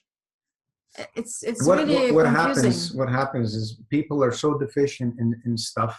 They're so deficient that their body's doing all kinds of certain things, and then they start taking some of these supplements. And what happens? They start getting what seem to be positive outcomes, right? Things starting correcting themselves and everything. But you have to remember that the body is going to use any material it can that you're going to put into it. But what happens when you stop taking those things? You stop them, and then the problem returns because you haven't corrected the root and the seed of the problem. So these supplements are just going to get in the way. That's all they're going to do. That's all I've seen them done. Yeah, sure. He takes this and, hair and nail gets stronger. The iodide is about detoxing the thyroid. Yeah, this is the idea. This is the idea, to detox the thyroid, and then it's fine. But a year and a half I was taking, and it shut down my thyroid. Never seen that happen. Exactly. Not with supplements. Stop taking them, and everything returns after a year or so. I've seen it, I've experienced it, and the less is more is much more efficient. My kidneys, which I've had problems for I don't know how many years, only came to life through dry fasting, through the long MFSs. So we continue to master the art of subtraction, and that's my whole focus and goal, and you understanding of what's possible. And we've seen so many metamorphoses happen with nothing. This stuff is literally just nonsense through ignorance. That's all it is. We've been programmed so deeply that we need this, that, and the other thing, and we really believe it. And most people, believe in the stuff that they've been programmed through. So it's okay. Through your experience, you will gain a new understanding. And this new understanding is not taught out there. We're probably the only ones out there, one of the few that have shared this new understanding. And it's amazing to see the people that are living this lifestyle, what happens and the metamorphosis that goes through. My God, Marin's in his third year on full MassFest liquid hybrid. He's on nothing pretty much. Dead grape juice, right? Most people say the grape juice we use is completely dead. If it's completely dead, We'll be done. I don't know, man. It just shows you there's no understanding of what we're doing. There really isn't. And I've been bashed quite a bit, and it's okay. It's a lot of new information that was hidden in plain sight for many years, which took about 30 years almost to gain a little bit of understanding of what's going on.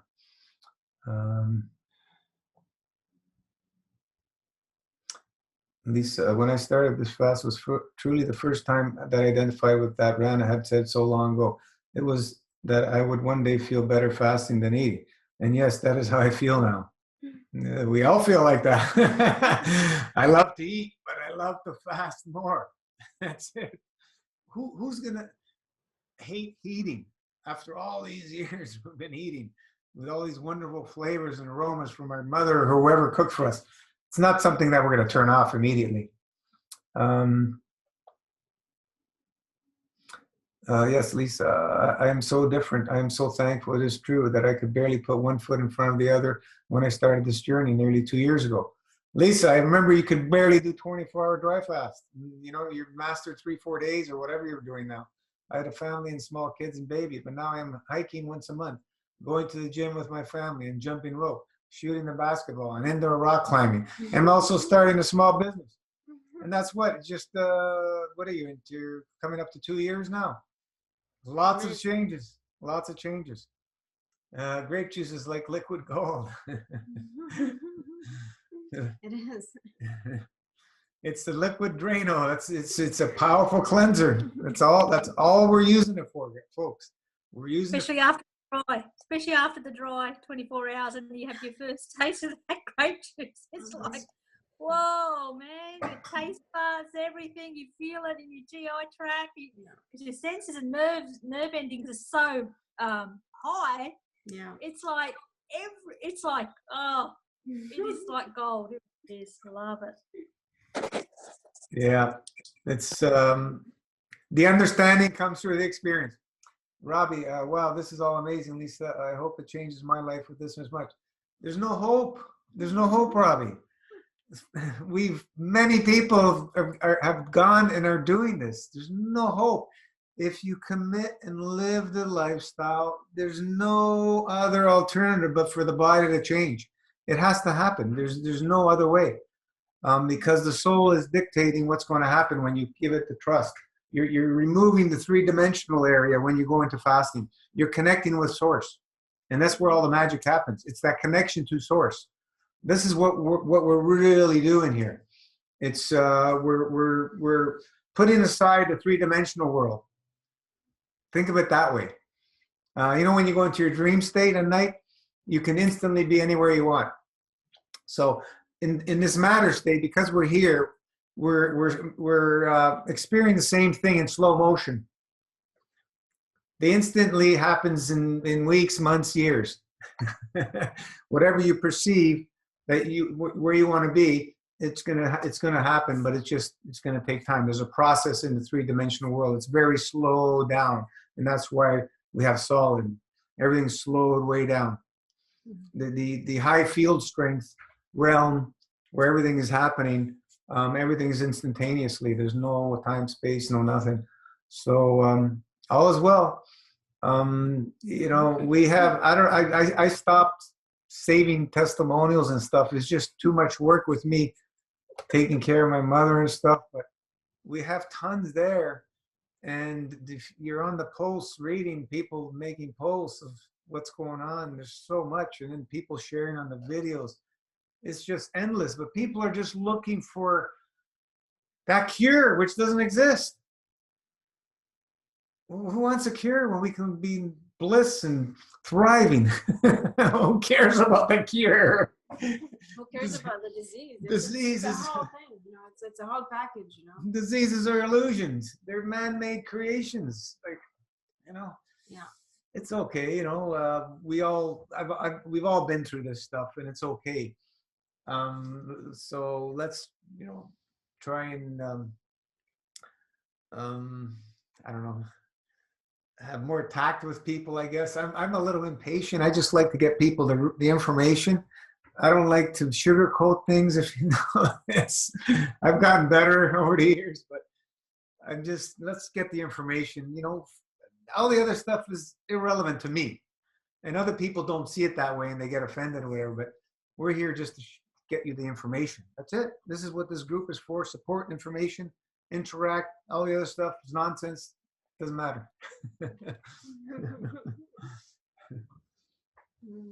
But it's awesome. Yeah, Lisa, she was on her first call with me.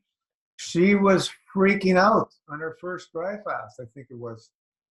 And I had to try and calm her down and embrace the journey. And this was her. And then she's, doing 3-4 days dry fast. No, after a year, no problem. 208.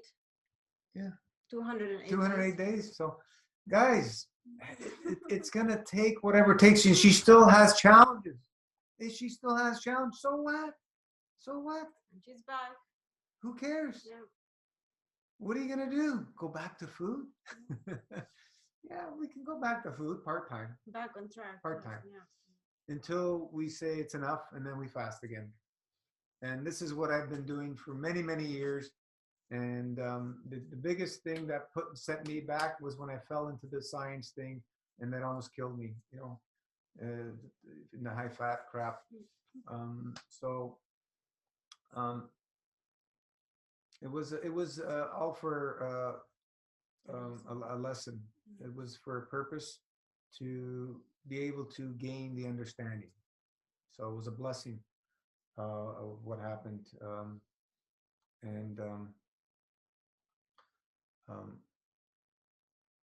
kind of sacrifice myself so others don't have to. And I still see people doing and experimenting and this and that.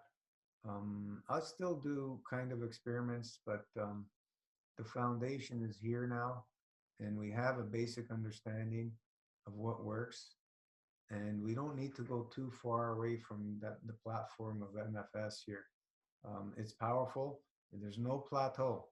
There's no plateau. If you follow the system, there's no plateau. You'll keep stripping away until there's nothing else to strip. And then your body will start building on its own on the same program, just like it happened with Marin. Building muscle on the same program. That stripped him to bone, and then he started building muscle. Yeah. But it took him over 2 years. Yeah, he was complaining for a year and a half or something about his weight. I says, relax. You're just starting. And people can't see that. A year is just starting. Yeah, you're just starting. Yeah, It's it's just- not easy for our families to see us lose so much weight, and it's not easy for us to be criticized as well. But you know, you want to be strong and do a couple of fasts, and they will see that you're fine. When you know, they will stop asking you, they will stop criticizing. When they Yeah. can't do anything really, they The- just as long as you're alive, they're happy. You know. The weight thing is a big challenge for people to see, especially some people that they literally go to skin and bones. It's very difficult because there's no support out there when people see you going through that, and it's already difficult enough if you haven't done it before and you don't really understand. Even though you see other people that have gone through it and they've gained their weight back, it's very difficult emotionally for people to go through that, going to skin and bones. And then you just get beat up by other people, and it makes some people you know, quit and stop and break their fast because they get paranoid.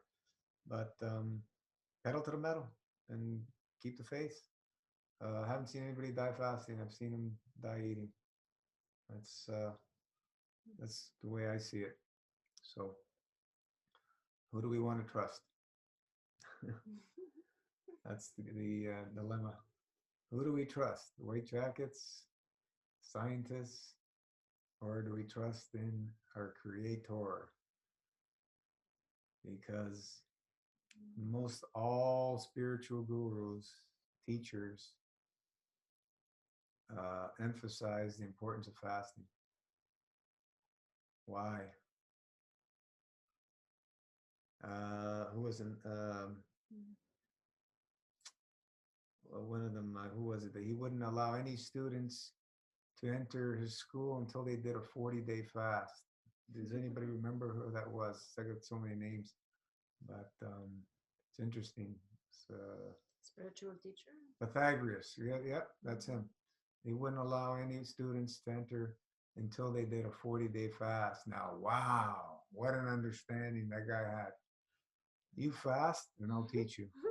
Because until you unplug that body, how are you going to gain the understanding? How? I don't care how many books you read. How are you going to gain the understanding until you do it yourself? And this is what we're trying to convey as best we can so people can go through it and gain the understanding themselves. That's what Master Fast is. It's not going away on a 2-3 week retreat and feeling amazing and going back home and going back to where you were. All these retreats are wonderful and fine, but they're not going to help you one bit if you don't gain the understanding. It's not going to happen in 2, 3, 4, 5 weeks. It's a lifestyle. Not going to happen. It's got to be a lifestyle. And that's going to take time for most of us to comprehend and embrace and allow the metamorphism to happen. So it's not for everybody. This Master Fest, we've had a lot of people come and go. And it's not for everybody. That's for sure. And that's okay.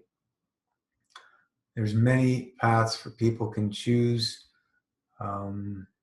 Giving up food is not an easy one. It's not an easy one. For any of us. You know, no matter what people say, everybody will go through challenges with the food. Everybody.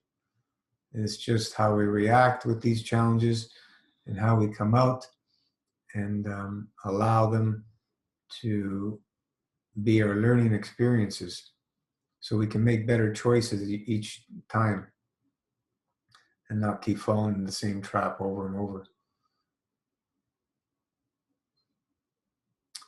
Wow, 2 hours went by already. My goodness, it's like we just started. Anybody else? Well, having a little wine.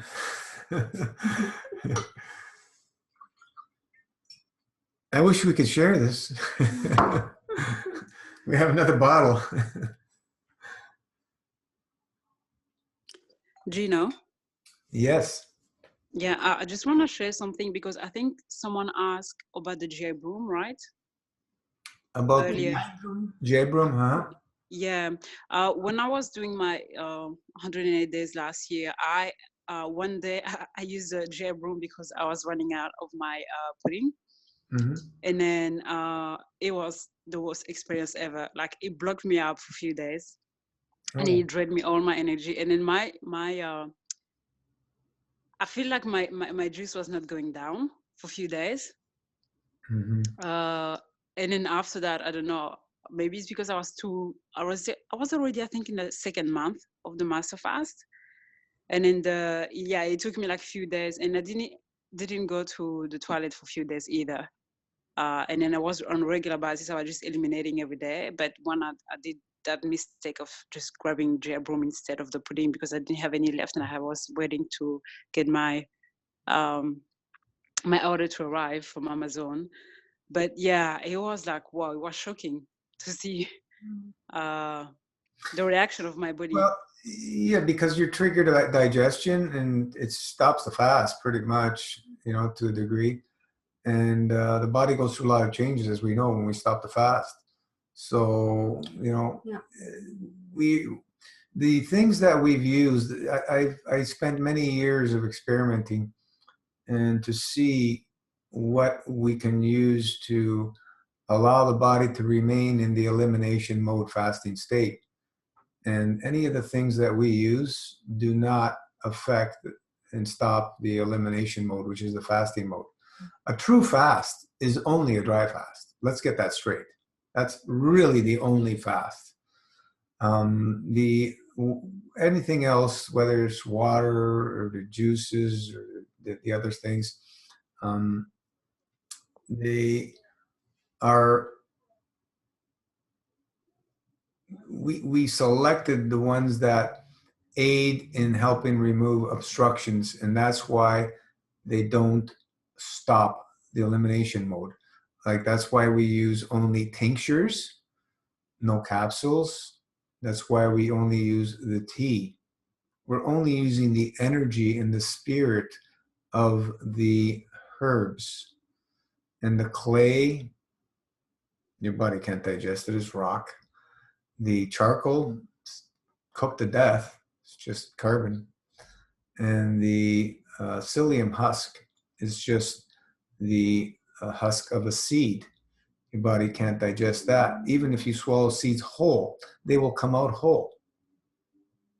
This is how the seeds are spread throughout the earth, right? How procreation works.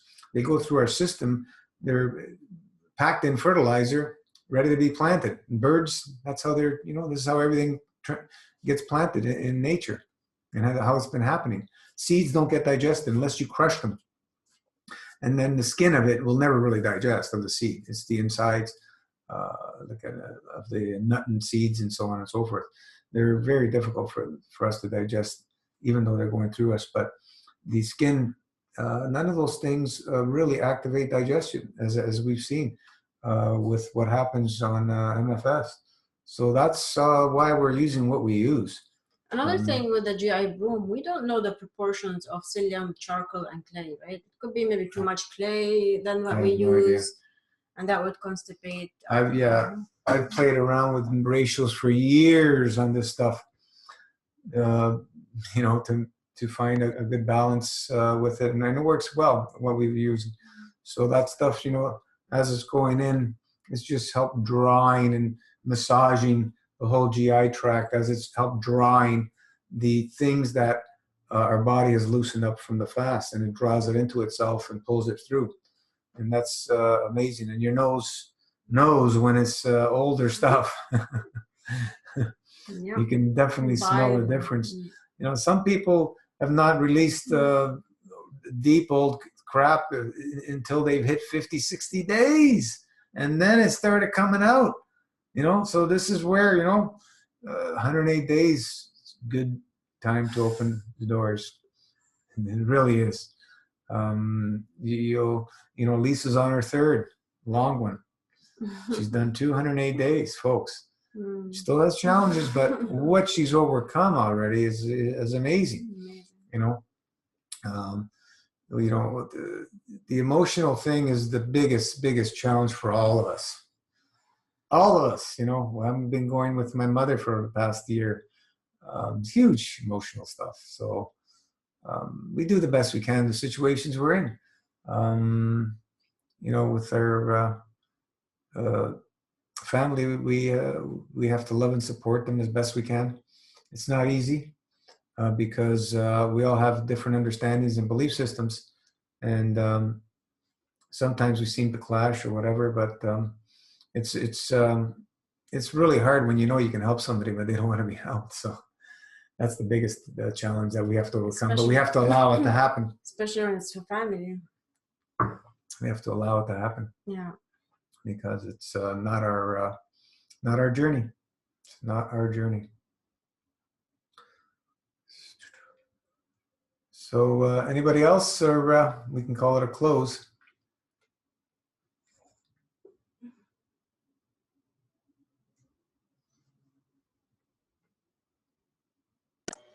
Just love and blessings to everybody here and anyone that listens to the recording. And I know that you can all do it. And Rana and Gino, just always, you know, I'm always grateful.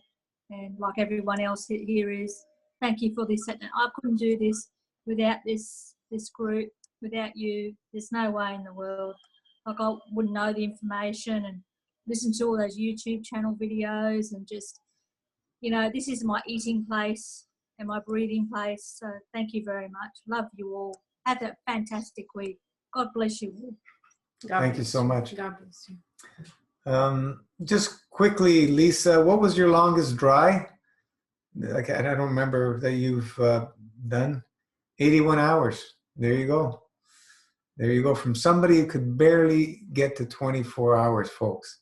So when you're persistent, consistent, devote your time and energy to it, it's going to happen.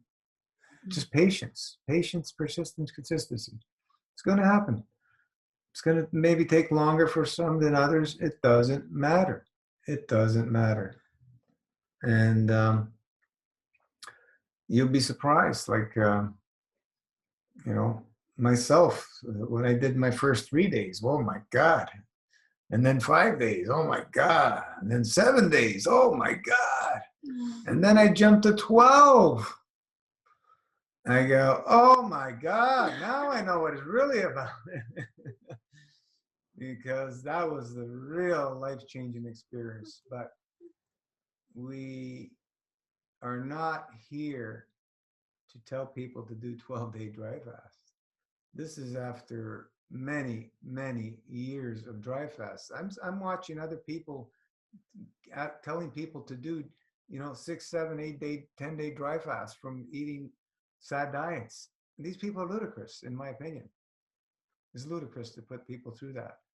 All the energy, where it's going into the GI tract, full of that crap. And it's a big shock for what these people are doing to their bodies.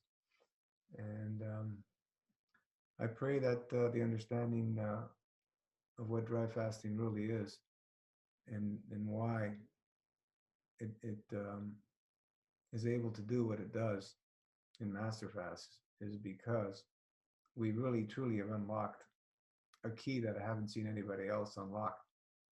And that's why we got the master key. So we don't have all the answers, folks, but my Lord, does it work? It works. It works every time for the people who stay on it. If you know, there's people who are going to have much more challenges than others, and some people have really put themselves in such an imbalanced state.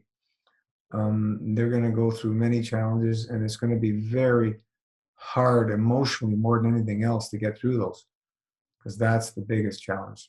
And this is where the support is crucial for people having the emotional challenges.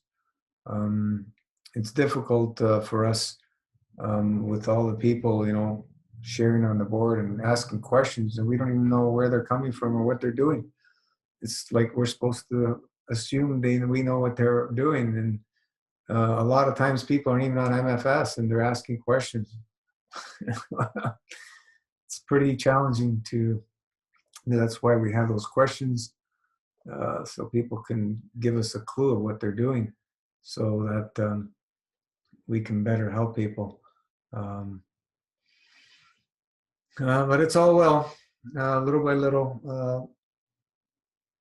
If people would read a little more, it would help us a little more, and they would help themselves, because that's the only thing that can help you is yourself. And we're just here to assist and help and hopefully guide you in the right direction as best we can. So we'll call it a close for tonight, and we'll see you on the board.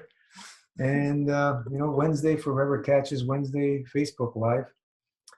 As long as I can get away and do that, I continue to do the Wednesdays as well. We haven't missed many Wednesdays with Zooms. We've only missed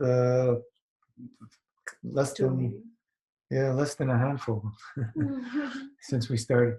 So we'll continue as long as we're around to support as best we can.